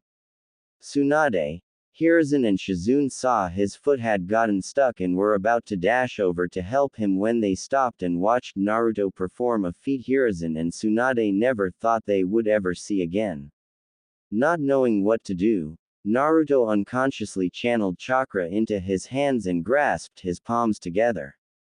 Just as the rubble was about to hit, pillars of wood suddenly shot out of the ground and formed a protective dome around him which stopped the debris in its tracks. As the shaking stopped, complete silence was heard as Naruto looked at the wooden dome in front of him with eyes widened so much they looked like they would fall out. To the side, the three older shinobi were in a similar state as Tsunade had even dropped to her knees as she saw one of her grandfather's techniques. It's not possible, Tsunade muttered, trying to understand what just happened while Shizune was muttering that it had to be some kind of genjutsu and tried to dispel it. Naruto, Hiruzen muttered as he looked at the boy who was in a similar state to them. Just what are you going to become? End flashback. A day I will never forget. Naruto thought as he and his three teachers came to the conclusion that somehow, which they were still trying to figure out, that Naruto had received the most legendary bloodline Konoha had ever had. The Mokuden. For the time being they kept it a secret, since if word got out to enemies of Konoha or even to some of the higher-ups in the village like the elders or Danzo that Naruto had the legendary Mokuden of the Shodai Hokage, Naruto's life would never be the same. Naruto-kun. He heard snapping him out of his daze as he saw Makoto along with Itachi and Anko at her side coming towards him. Do you have everything you need? Makoto asked as he showed a scroll in his right hand. So to recap, what was the mission again? Naruto asked, wanting to familiarize with the mission as much as possible. It's very simple really. We are to take this scroll, Makoto said, waving a small scroll in her hands before sealing it away into her wrist. And we have to deliver it to Mifune, the general of Iron Country. The scroll has updates on the next shipment of chakra metal that we get traded with from Iron Country. I thought Iron Country was a neutral country. Plus it has samurais, not ninja. Anko asked. It is, but even though it does not align itself with the other nations, It does trade with them since Iron Country is a cold nation and it needs thing like food imported since they can't grow food well in cold climates. Then let's go. I can't wait. This will be my first time out of the village. Naruto said. Itachi quickly said the same while Anko stayed quiet. Team 13 set off from Konoha to the cold conditions of Iron Country. 2 days later, Naruto, Makoto, Itachi and Anko sat on 2 logs as they stopped for a short moment to take a breather from tree jumping and to get some food in their stomachs. 2 days of traveling were an interesting experience for the 3 genin since their D ranks only ever took a few hours at the most. Naruto was currently eating a few onigiri he had made prior to the mission. Another thing his Nei-chan Shizune had drilled into his head was how to make simple basic meals that could be taken on missions and which would not take up much room. Onigiri had quickly gone to the top of the list and he made sure to make enough for the trip there and back. Makoto and Itachi were eating some leftover stew that Makoto had made for dinner before they left while Anko was eating some dango she acquired before they left Konoha. As they ate, Naruto began to pick up on multiple signatures closing in around them and were coming towards them at a fast pace. He looked towards Makoto who had already picked it up as had Anko and Itachi. The 4 nodded to each other and silently readied their weapons. A minute later a swarm of arrows suddenly flew out of the woods around them and hit them, only for all 4 members to burst into smoke and be replaced by a log. Naruto blocked a sword strike from an overweight bandit before he kicked the man in the gut, which knocked him back and knocked him out. A dozen or so men, who were obviously bandits, ran into the small area where they had been eating. They obviously thought they could win against 3 children and a woman. Where did they go? One asked as they looked over the logs that were now on the ground. Just as another was about to speak, a rustle from above them made them look up to see Team 13 drop out of the trees and in the center of them before they began to attack. Naruto dropped between 2 and managed to split kick them both in the face, making them get knocked back. When one of them got back up, he ducked a strike and landed a strong strike on his left kneecap, making it break in the process as well as the bandit fell down holding his knee in pain. The other got up, but before he could do anything, Naruto threw a bunch of shuriken towards him, pinning him to the tree. From his side he watched as Makoto and Itachi easily took out the bandits around them, though Makoto just looked bored if anything and was simply chopping the back of their necks and quickly tying them up or drove her tanto through their chests. He watched as Anko shot a snake out of her sleeve, to which the snake then bit down on the man's jugular, causing blood to pour out of his throat and drop to the ground like a sack of potatoes. Anko hated and he noticed she had no problem with it. It made him wonder if she had ever before. He dodged a swing of a large wooden club and kicked the man square in the face, making him fly back and hit a tree. He sensed around and felt there were only a few of the bandits left, which quickly were taken out by Itachi and Makoto. However, he suddenly felt a small burst of intent hit him. It was nothing in comparison to what he was used to during his spars with either Makoto or Tsunade, but it was enough for him to notice it. His body acting on autopilot, he turned round, readied his blade and threw it forward. When he did, he felt a small warm splash hit his face. He wiped his other hand over the wet splash and looked at his hand in front him. Blood. When he looked forward, he saw a man in his early 20s wearing similar clothing to the other bandits around them with a chipped sword in his hand. Naruto's blade was in front of him, currently stabbing the young man in the chest. Naruto had a look of horror appear on his face as he realized what he had done and his hand began to shake. His eyes stared into the man's brown ones and watched as they suddenly rolled into the back of his. Naruto slowly took his blade out of his chest and just stood there as the man fell to the ground as his breathing stopped completely. Naruto? Makoto asked from behind him as Anko was seen standing behind Itachi, who had just thrown up. He had taken his first life as well by snapping one of the bandits' necks. Anko patted his back gently as Itachi just stared down at the ground. I killed him. I didn't mean to, it just happened. My body reacted on its own. He said, stuttering as Makoto closed the distance between them and placed her hands on his shoulders. The first is always the hardest to take. She thought as Naruto suddenly ran from her grasp and, like Itachi had done moments ago, threw up behind a bush. As he did that, Makoto began collecting the bodies of the dead bandits and placed them in a pile. She then performed a few fire jutsus and set the bodies on fire so that the bodies could be properly disposed of. The ones that were still alive did not stay alive for long before Makoto slashed their throats with her tanto and added them to the burning fire. Afterward, her gaze softened towards Naruto and her son. This was one of the reasons she wanted this C rank. The way to Iron Country was known for having a lot of bandit encampments, and she wanted Naruto and Itachi to have their first. It was always tough for a genin to buting was in the job description of being a shinobi. She saw Anko was okay, which she knew she was. Anko had already ED'd due to her past tutoring. By having their first, they would not hesitate to do so again later on. Though she was 13 when she had her first, and the memory of the man she'd still appeared in her head from time to time, but Naruto and Itachi were strong, a lot stronger than others their age, and she knew deep down that they could take it, handle it, and rise above it. Come on, she said, patting Naruto and Itachi's shoulders and rubbing them gently. Let's get moving. We should cover as much ground as we can while we still have light. She said, making the three genin nod.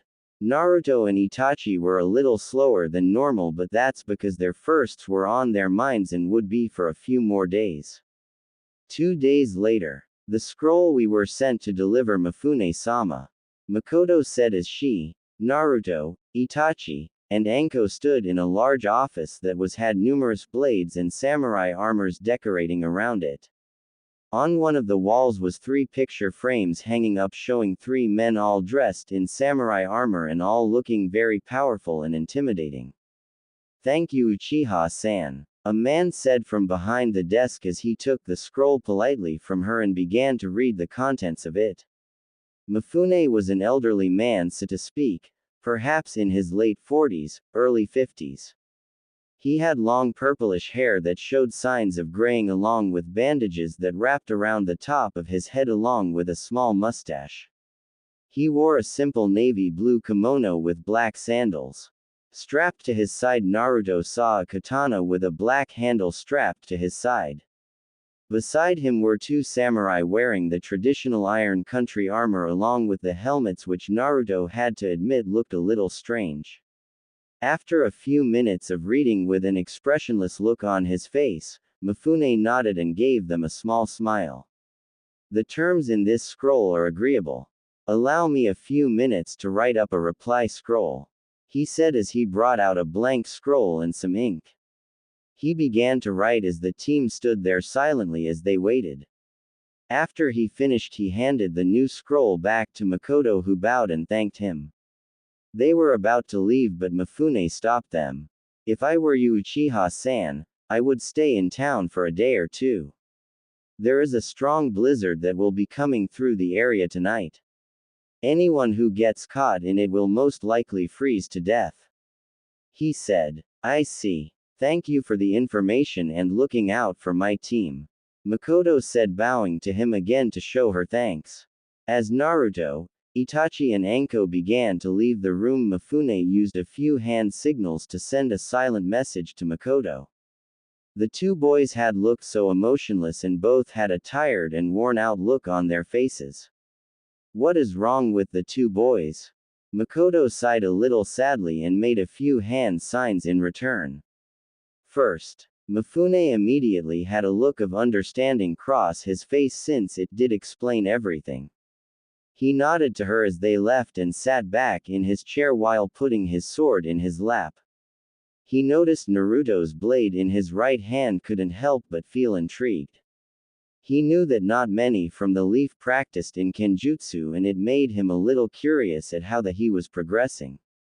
Early next morning, Naruto lay on his bed as just stared up at the ceiling spread all over his futon with the image of the man he'd still on his mind.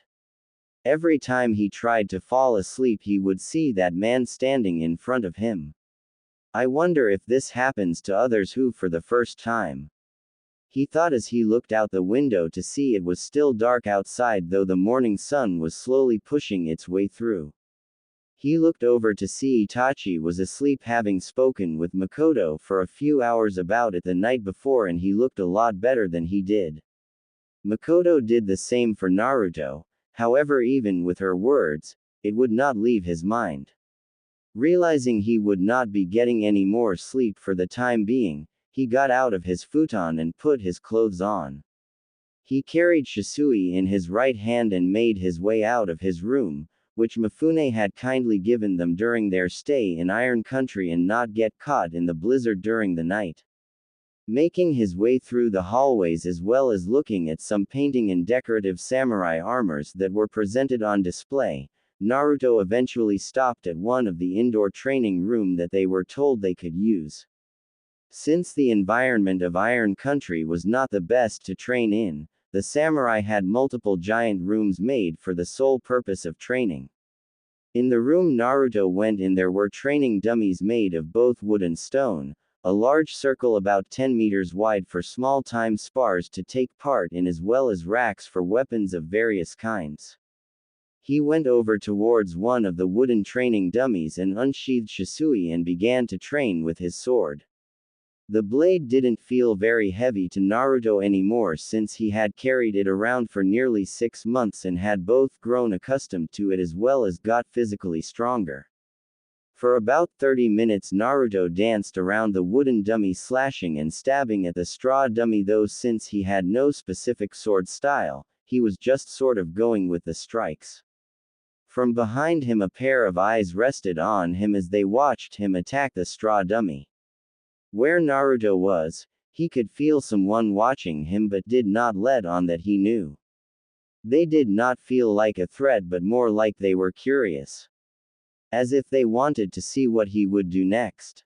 A few moments later the figure that was watching Naruto dashed forward at great speed with a katana in their hand and swung towards Naruto. Naruto, feeling them suddenly appear behind him, turned around as quick as he could and blocked the strike with Shisui. Turning around he was surprised to see Mifune standing there in front of him examining both Naruto and Naruto's sword. "Lord Mifune," Naruto said in surprise as he quickly sheathed his sword and gave the general of Iron Country a bow. "My apologies for engaging you," Naruto said but quickly saw that Mifune was waving it off. "I engaged you, young Namikaze. It is I who should apologize. I wanted to see how well you acted with a blade since I saw you carrying it the other day. I must admit your reaction time with it is quite impressive. Thank you, Lord Mifune," Naruto said, a little taken back that one of the best sword users in the world was complimenting him. "Though by your footwork and the way you hold the blade, you do not have a style for it," he asked as Naruto shook his head. "Does your mother Kushina Uzumaki not teach you? She is an expert in kenjutsu last I checked." Since he found it odd that a boy with a mother as well versed with a blade as Kushina was, did not have a sword style already. Mifune watched as Naruto shifted a little as well as saw this small look of bitterness cross his face. "My mother is a busy woman. She does not have the time to teach me and continue her other duties in the village," he said, looking away. "I see," Mifune said before his face softened a bit. "May I?" he asked, wanting to take a look at Shisui. Naruto was a little hesitant since his sword was becoming one of the most precious items he had, but allowed it. Mifune took it and immediately noticed that it was heavier than other blades.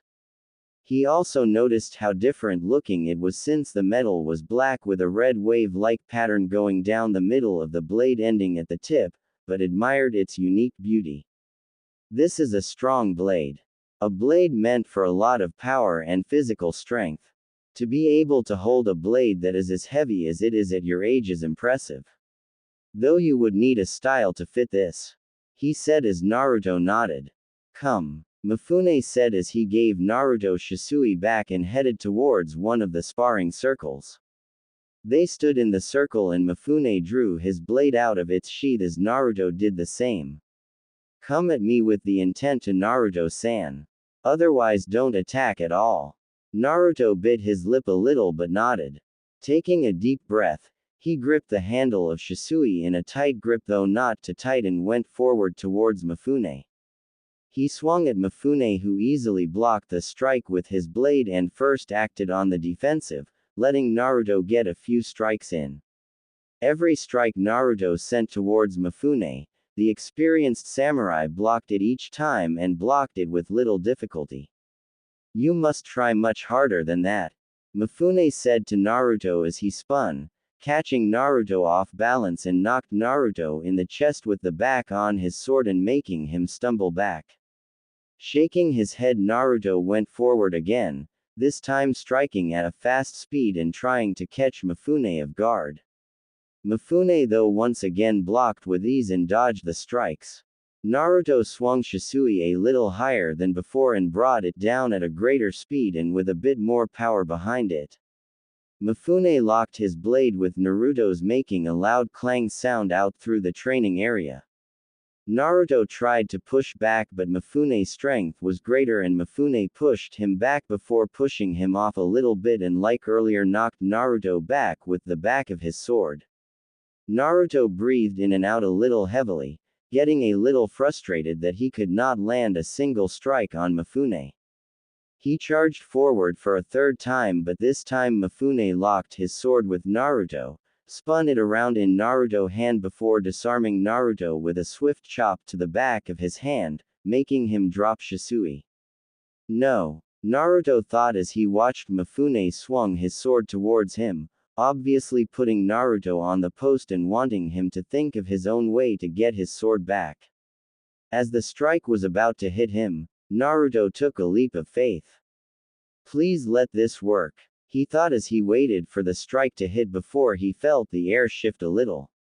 Raising his hands up, he threw his hands in front of him and caught the blade in his palms.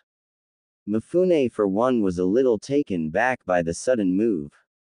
The strike may not have been very strong since he was holding back a lot but still to catch the blade in two palms like that had impressed Mifune.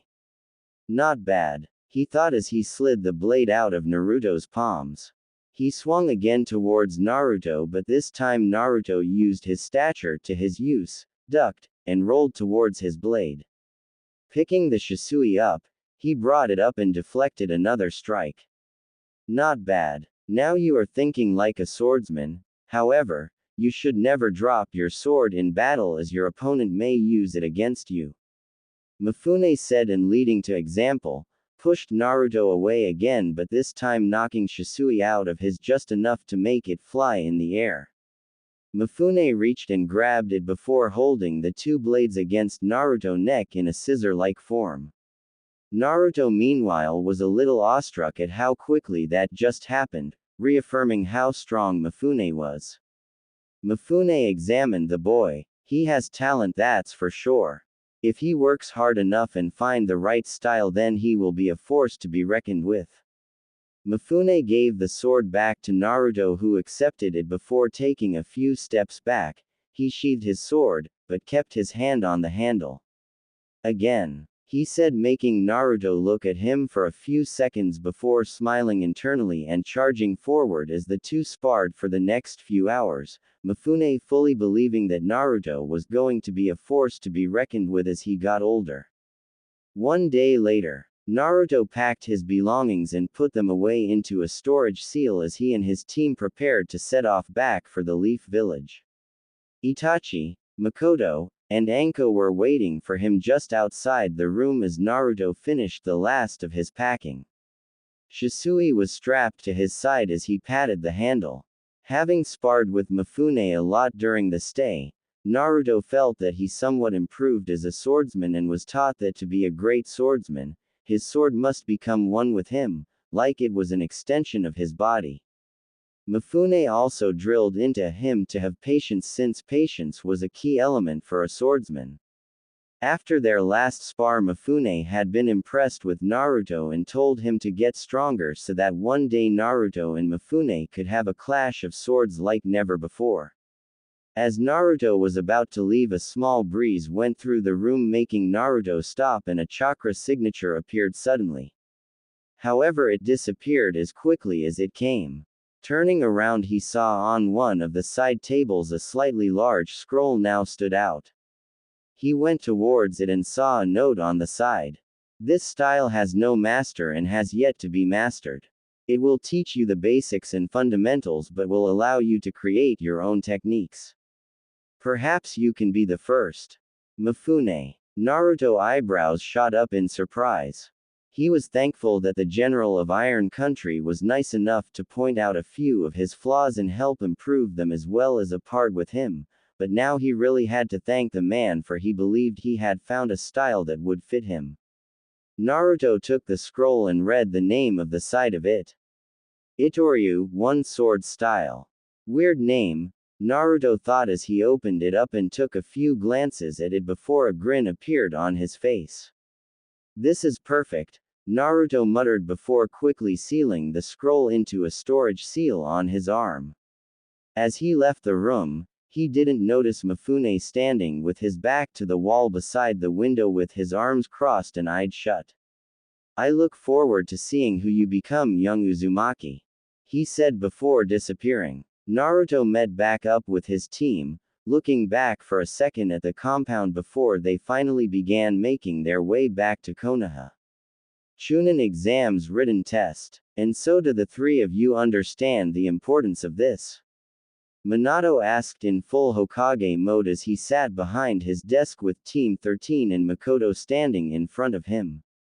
Yes, Hokage-sama, Naruto, Itachi and Anko replied back in a respectful tone. Very good. The three of you are the only team from the Leaf Village this time around who will be competing in the Chunin exams, therefore the village has a lot of high hopes for the three of you. Yes, Hokage-sama, they said again. Makoto watched her team with pride evident in her eyes. And above all else, give it your all and know that Konoha and all its inhabitants, shinobi and civilian, are behind you 100% and will be rooting for you every step of the way.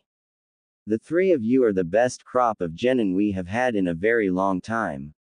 With what your sensei has been telling me, the three of you are more than ready for these exams, Minato said, looking at Naruto with pride evident on his face. Though Naruto remained emotionless and looked at his father with slightly bored eyes. Thank you, Hokage-sama. We will do our best, the three said in unison. Minato nodded as he gave them their forms. Remember, you need those forms to get into the exams. So if you lose those forms, then none of you will be able to enter. The Chunin exams this year will be held in Suna, which is 3 days' journey away. The exams begin in 5 days, so you will need to get moving by tomorrow, he said as the three genin nodded and bowed to their Hokage before they turned to leave the room. Naruto, your Ka-chan would like to know what you want for dinner this evening since you won't be home for a while. She said she will make you whatever you want, Minato said, thinking Naruto would be smiling a big smile since he always enjoyed Kushina's cooking. Naruto heard his father and slowly turned around, which surprised Minato and Makoto when they saw he was looking at them still with a emotionless look on his face. Tell Ka-chan not to worry. I'm having dinner around Gigi's tonight, he said. Before either could say anything, he shunshined away, leaving the two adults as the only ones left in the room. What was that about? Minato asked to himself as he looked at where his eldest was standing before turning towards Makoto. Makoto was also looking towards the spot where he had been standing with a similar thought in her head. She had begun to notice more and more lately that Naruto was becoming very distant and one would even say a little cold towards his parents. He even tried to keep away from his siblings, though she quickly saw that was not possible due to Mina and Mito's clinginess. Plus he had been spending a lot more time at their compound with Itachi and Anko. I'm sure it is just nerves, Makoto answered. I bet the shock of him being entered in the Chunin exam has made him a little nervous and a little withdrawn.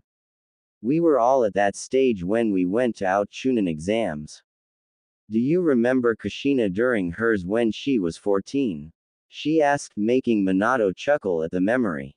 Kushina had been so excited to being put into the Chunin exams that when the day actually arrived, she became a nervous wreck and on more than one occasion tried to pull out. Though when her confidence finally came back, she made sure everyone knew that she was going to become a Chunin and kick there to the moon and back. Naruto is probably just handling it differently. We all do handle certain situations differently. Minato sat there for a few moments before smiling. Yeah, you are probably right. I'm sure that's what it is. Though Kushina will be a little crushed that he won't be here tonight, but I'm sure she will understand, he said before saying goodbye to Makoto and preparing to face the cage's greatest enemy of all time. Paperwork. Makoto meanwhile as she left the room had a frown marring on her face as she thought about her blonde-haired student and Genin. Naruto, what is wrong? What are you trying to hide? The Uchiha compound. Makoto shunshined back home and immediately sought out her eldest son to ask him about Naruto's actions towards his parents. She found in the backyard playing with his younger sister, smiling towards his little sister. She walked forward and said, Itachi, I wish to ask you something about Naruto. So you noticed then, the way Naruto acts towards his family? Asked Itachi with a sad look on his face, as he thought about his closest friend and the problems he had at home. Yes, I noticed. What is that about? He is so cold towards his parents and tries to push away his siblings. She asked, concerned about her student's well-being as well as the state of her best friend and rival's home. When I first met Naruto we were both 7 as you remember. He stated and the continued when his mother nodded. Well, one of the first things I learned about him was that was very good at fuinjutsu. Yes, which is to be expected with who his parents are. I am sure that they taught him about fuinjutsu at a young age as is tradition of the Uzumaki clan. She stated, not knowing where this was going. It wasn't his parents who taught him fuinjutsu, it was the Sandame. In fact his parents didn't even teach him the basics of chakra control, he learned it from Shizune-san. Replied Itachi, pausing to let everything he said sink in. But, why would he have to learn such things from other people? Surely if he had asked his parents would have gladly taught him. She asked, not sure if she wanted to know the answer. Itachi just shook his head and looked towards Hokage Mountain where you could just make out 2 figures on top of the Yondaime's head. Naruto did ask them to teach him, however ever since the twins were born they have become less attentive towards him. When Naruto asked his father and mother to teach him fuinjutsu, his father simply gave him a book to give to the Sandame when he took his lessons. He asked his mother to help him with his chakra and to learn about and instead of making a shadow clone to do so, she told him that she was too busy and then passed him off to Shizune. Makoto looked over at her son in shock and then towards the blonde speck on top of the mountain with sadness in her eyes. She couldn't understand what could possess 2 of her closest friends to act this way towards their son. Why haven't you or anyone confronted them about how they treat Naruto? It's not how you think. They aren't doing it on purpose. They are unintentionally favoring the twins. As for why we haven't confronted them, Naruto told everyone not to. He thinks that it won't change anything, so he would rather endure it rather than have his parents think that he is starting things because he is jealous of the twins, which he is not. Responded Itachi, smiling slightly as he turned towards his mother, which confused her greatly. After all, why would he be happy about that? Even after how his parents have treated him, albeit unintentionally, he loves his younger siblings to death. Mina, Mito, and Eiji mean the world to him and he would fight to the death to ensure their safety. So, then his taijutsu and kenjutsu, they aren't anything that Minato or Kushina use, so who taught him? She asked, smiling sadly at the fact her student was suffering and she couldn't do anything about it. His taijutsu, as I'm sure you have realized, is a bastardized version of the Senju style and Goken. He was taught the Senju style by Tsunade-sama, however the Senju style is defensive like the Uchiha style, so in order to counteract that problem he asked Gai-san to teach him Goken. Also the Senju style and Goken were too restrictive for him, so he adjusted each style to work better with his body type. Said Itachi as he made a face at little Ria which made her giggle and smile at her big brother. I thought it seemed familiar, though I have trouble following it with my Sharingan. Do you have the same problem? She asked, since even though he was younger Itachi's eyes were sharper than hers. Yes, I have much trouble following it since his style is more free-form than the normal structured style of either style, though I would be surprised if it was like that on purpose.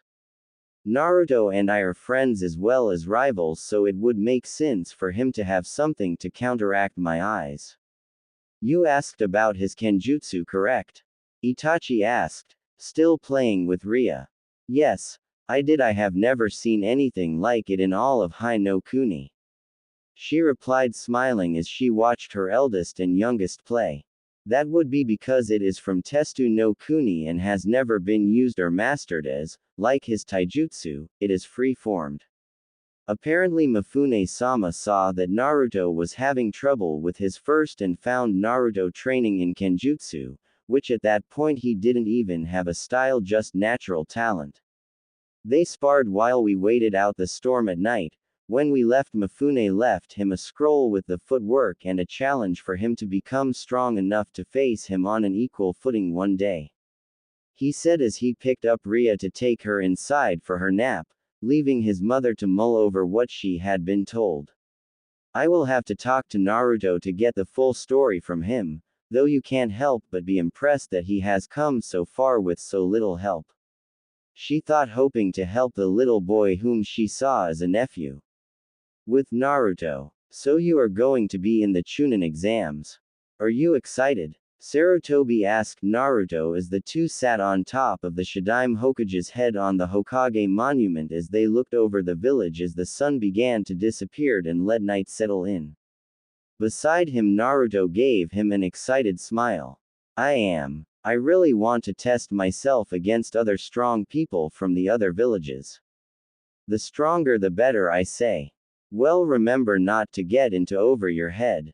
If you get too overconfident, and why then it may lead to your downfall. I have seen it do that to my shinobi during my life. Sarutobi lightly scolded, but Naruto nodded. I know, but I am just excited, that's all, he said, a complete 180 turn from what he was acting like earlier. Well, that is good then. Will you say goodbye to Tsunade and Shizune before you leave?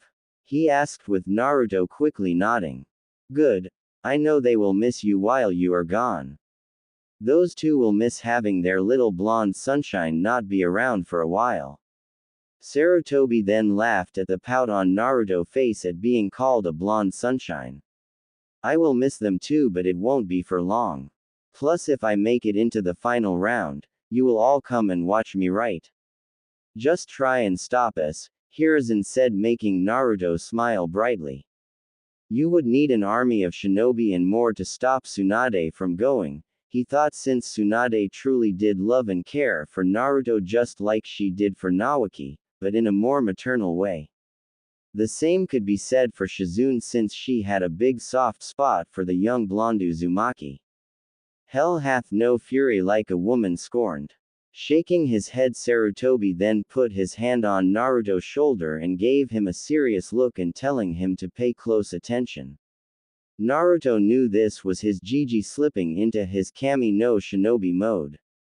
Since there are going to be shinobi from other villages, there is a chance they will recognize you by your appearance and your name. Ninja of Kumo and Iwa will most likely be participating, so you must be on your guard, he said as Naruto nodded. Especially after the Kumo incident here a year ago, we have become wary around them.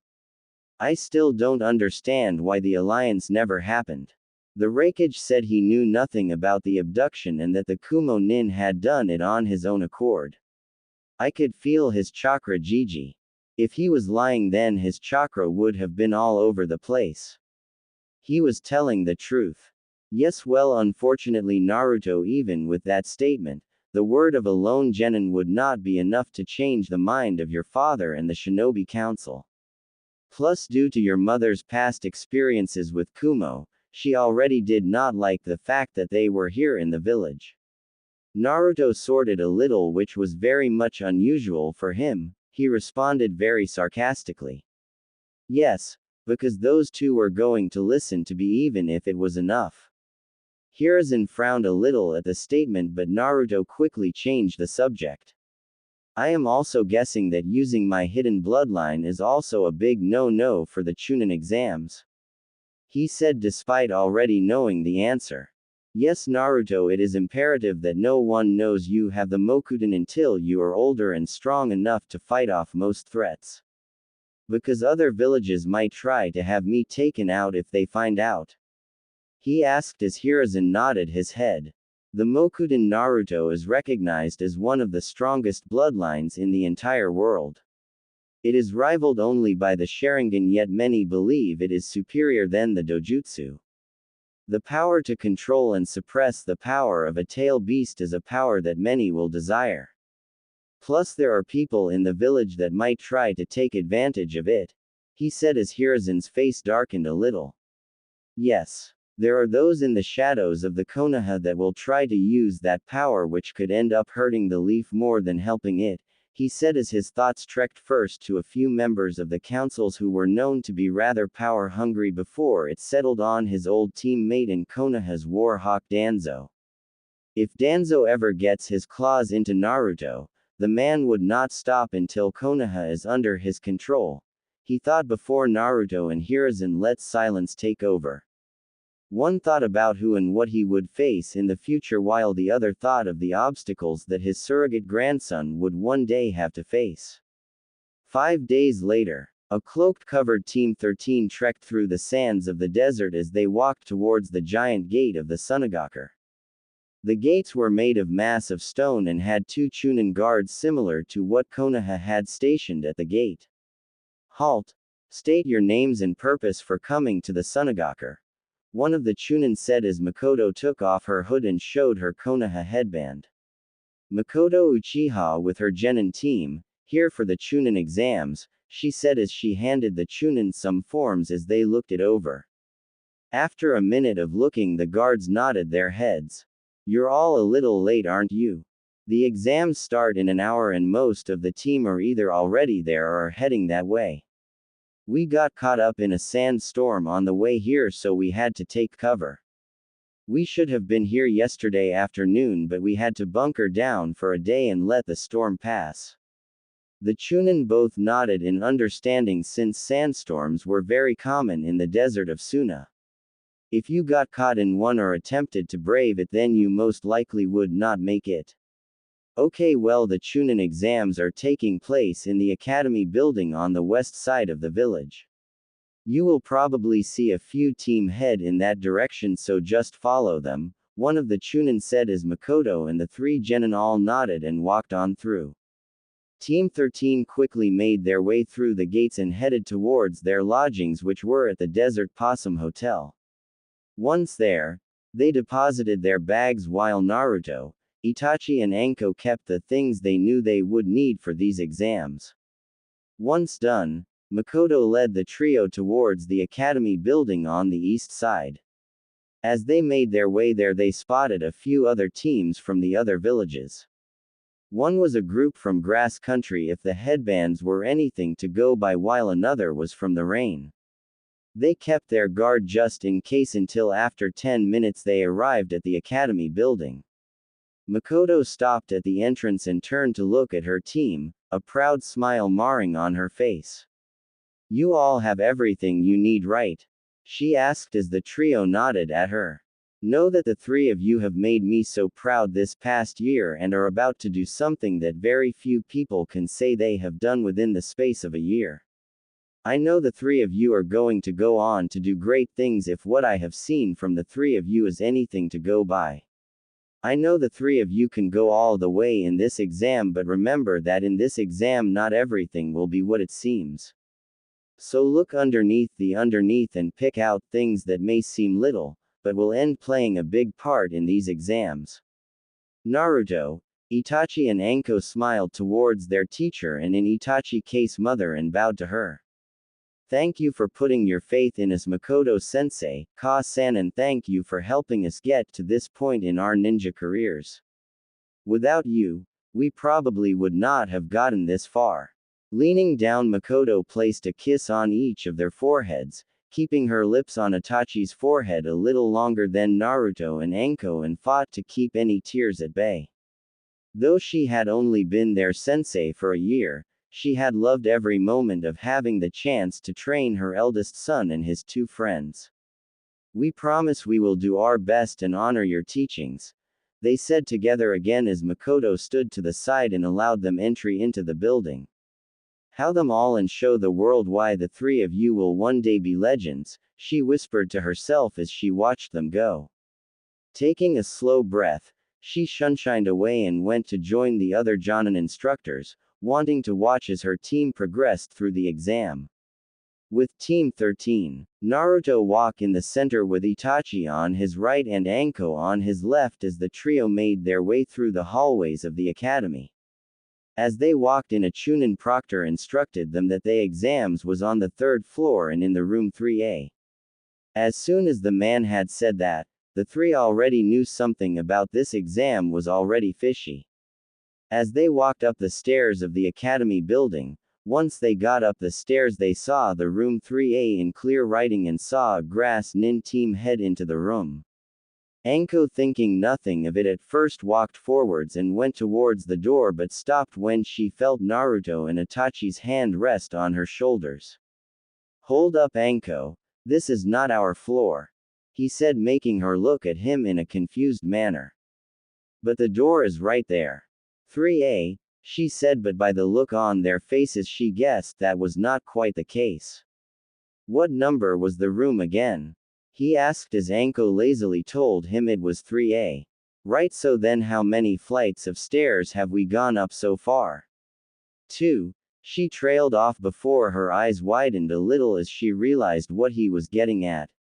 She turned back around and looked at the sign which read 3A. She gazed at it as strongly for a moment before seeing the words flicker on it. A genjutsu, she whispered as the others too nodded. It caused her to groan. Ah, I can't believe I almost fell for that. She whined as Itachi gave an amused smirk across his face while Naruto put an arm around her shoulders. Don't worry, Anko-chan. It will happen to the best of us. That genjutsu, I am guessing that is there to weed out the groups that are not ready for the exams. If they can't see through a simple genjutsu like that, then it means they are not ready. Since we noticed it, it means we are ready, Itachi added as they watched Anko's eyes ignite into flames as her drive to pass the exams got even stronger. Then what are we waiting for? Let's go kick some, she declared as she grabbed Naruto and Itachi's hand and began dragging them up the third flight of stair. When they finally got to their floor, they saw the real door that they required. They narrowed their eyes on this one to see if it was a genjutsu, but quickly their faces calmed, seeing it was the real one this time. They walked together and after taking a deep breath slid the door open and went inside. When they went in they felt a little nervous, though they never showed it. All around the room were genin teams that look a lot older than they were. Many were in their teens and as they looked around saw that the oldest must have been about 16. Great, more kids, they heard one of them snort out, but Naruto quickly noticed that many of them were gazing at him. That kid looks familiar. You don't think he is the Kiroi Seiko's Yellow Flash kid, do you? Another whispered while others contemplated the idea. If he is, then this exam has got more fun, another said, showing from his headband he was from Kumo. If he is, then it must mean he is the Benihime's Crimson Princess, son too.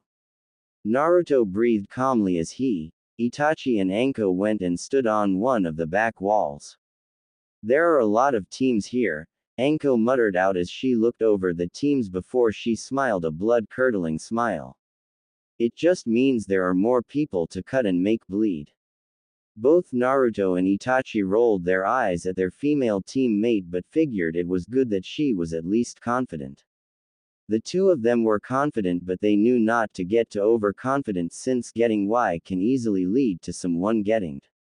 Deciding to scope out the other teams, Naruto examined the other team looking for any weaknesses he thought they might have as well, looking to see what nation they came from. The first he noticed that a lot was from the minor nation like grass, rain and even bird country.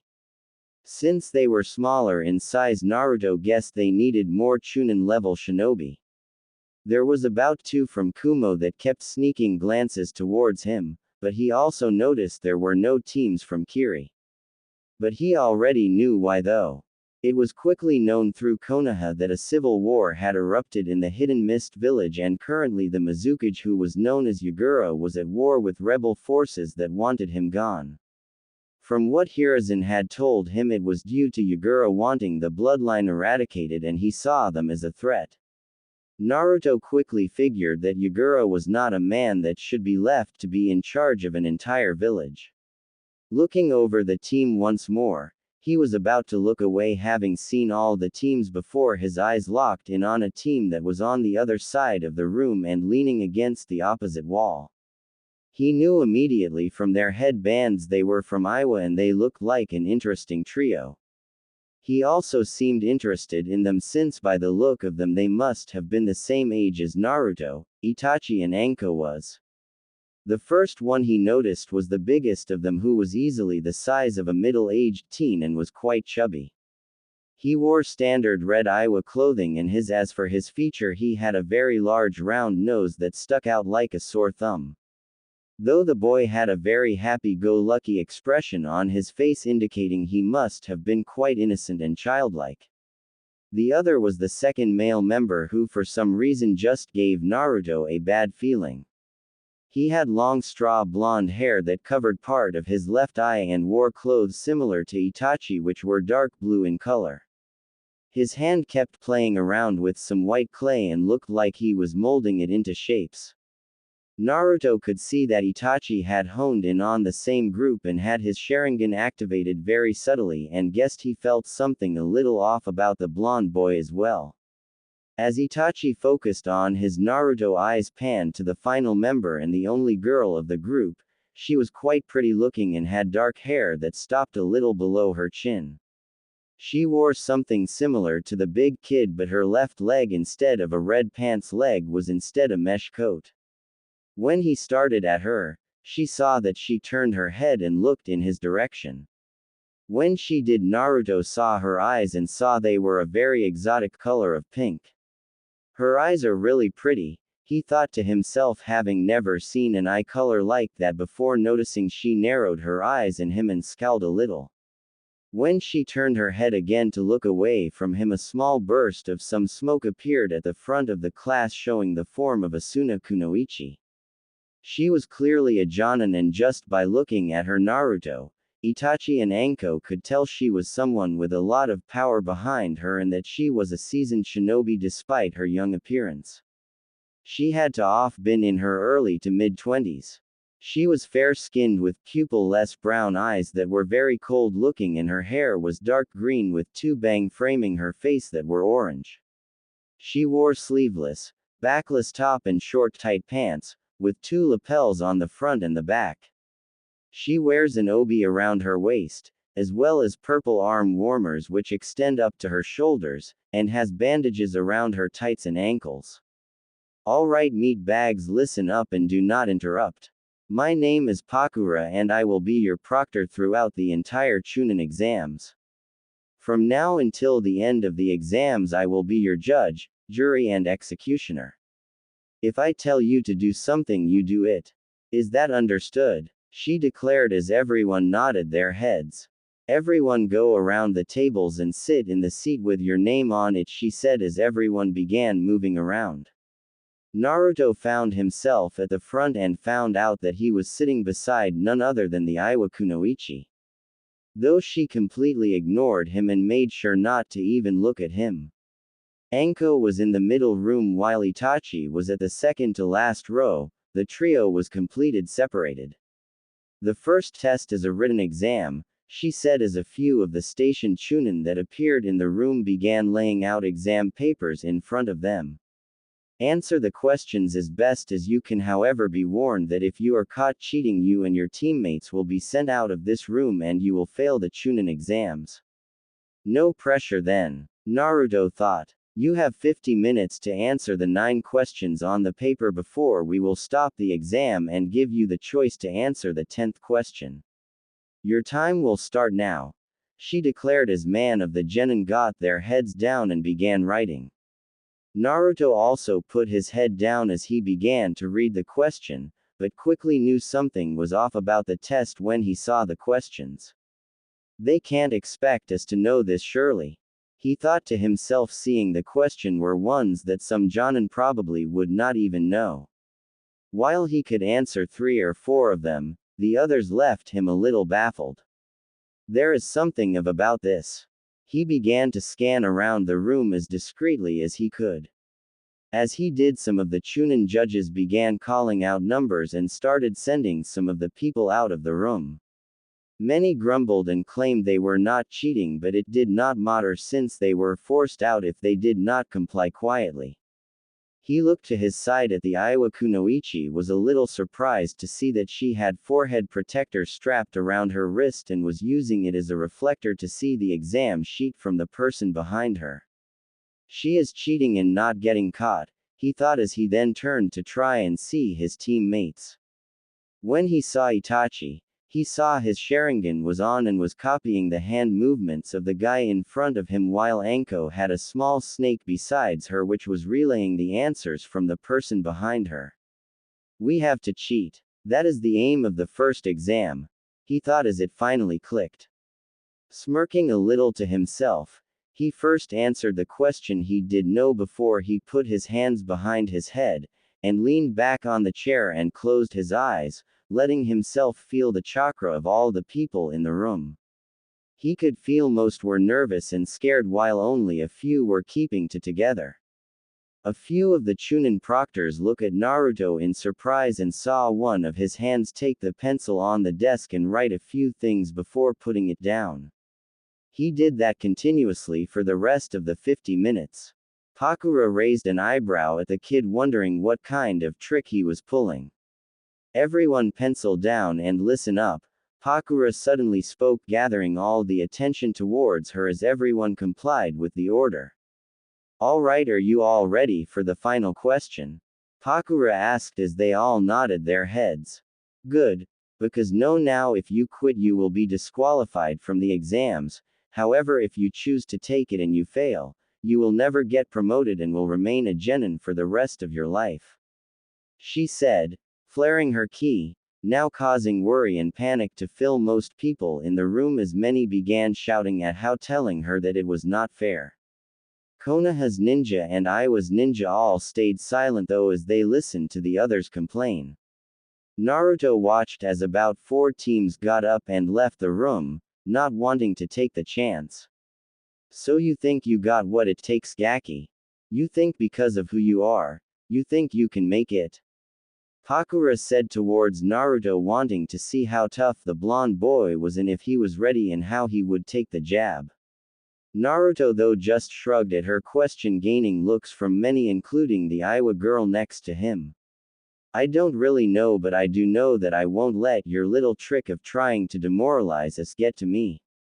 This question is all about whether or not we are willing to risk it all. We are shinobi and we will be risking our lives every time we go on a mission and step out of our village. If I was not ready to take those risks, then I would not be sitting here waiting for you to give us the 10th question, would I, Proctor-san? Oh, and Proctor-san, just to clarify for you, I am not doing this because of who my parents are. To be honest, I could not care what you think or what anyone else thinks. I am doing this for me because I believe I am ready. So do not insinuate because of my last name that I think I will get it easy, because that is the last thing I want to happen." While his two teammates grinned, Pakura looked around the room to see others who had been ready to leave were now sitting put. His little speech giving them what strength they needed to stay put. Pakura sighed before giving them all the evil eye. "For those who are still here, then I will tell you all this now." Pakura spoke as she raised her chakra levels to intimidate the genin, which worked as she showed of her power. "You pass." When she spoke, many looked confused and asked about the 10th question, to which she began explaining to them that the choice to take the risk of continuing was the 10th question, and that everyone that remained had moved on to the second part of the exam, much to their delight and others' relief. "Now that the first part is over, go and get in your teams," she said as many shrugged their shoulders and did just that. "Pretty nice speech you gave us all there," Anko commented as Naruto shrugged. "I did my best. Hope you liked it. It was very informative, plus it's probably what made everyone else stay here," she said as Itachi nodded in agreement. Naruto turned around and noticed that the Aiwa girl he was sat next to was looking at him with an unreadable expression before she turned her head and looked away. "Listen up," Pakura called, getting everyone's attention. "Now that the first test is over, we can begin the second," she said as she had a devious smile appear on her face, and Naruto began to notice the other Chunin proctors had now vanished from sight. "Kai," she said as she made a hand seal with her right hand, and suddenly out of nowhere around them small paper notes began to shine, similar to how explosive notes did. However, instead of an explosion, a torrent of gas began to shoot out. As soon as the gas hit them, all the teams began to feel drowsy, and one by one they began to fall to the ground. "Knockout gas. What the hell is the second exam then?" Naruto said to himself, as Anko collapsed in front of him and fell asleep, with Itachi falling next before Naruto finally went down, being the last in the room to go down. Pakura then reappeared along with a couple of dozen other shinobi, which included Makoto, who went forward towards her team. "You three have done well to get past the first exam, but now the second exam will be much harder, and it will test your teamwork and your survival skills," she said as she grabbed a hold of the three of them and shunshined away, just like the other senseis did with their genin teams. When they were gone, Pakura went around the room and began picking up the papers. When she got to Naruto, though, she found a few of the answer had been written it, which she saw were correct, while on the other question he had begun playing game of tic-tac-toe. Seeing it, it made her snort and shake her head. "I just passed a genin that did not even take this first exam seriously, and who will no doubt be a big player in this exam," she thought as she continued to collect the papers. "This year's Chunin exams are going to be an interest, that is for sure," she thought as she finished picking up the papers and shunshined away, leaving a now empty classroom.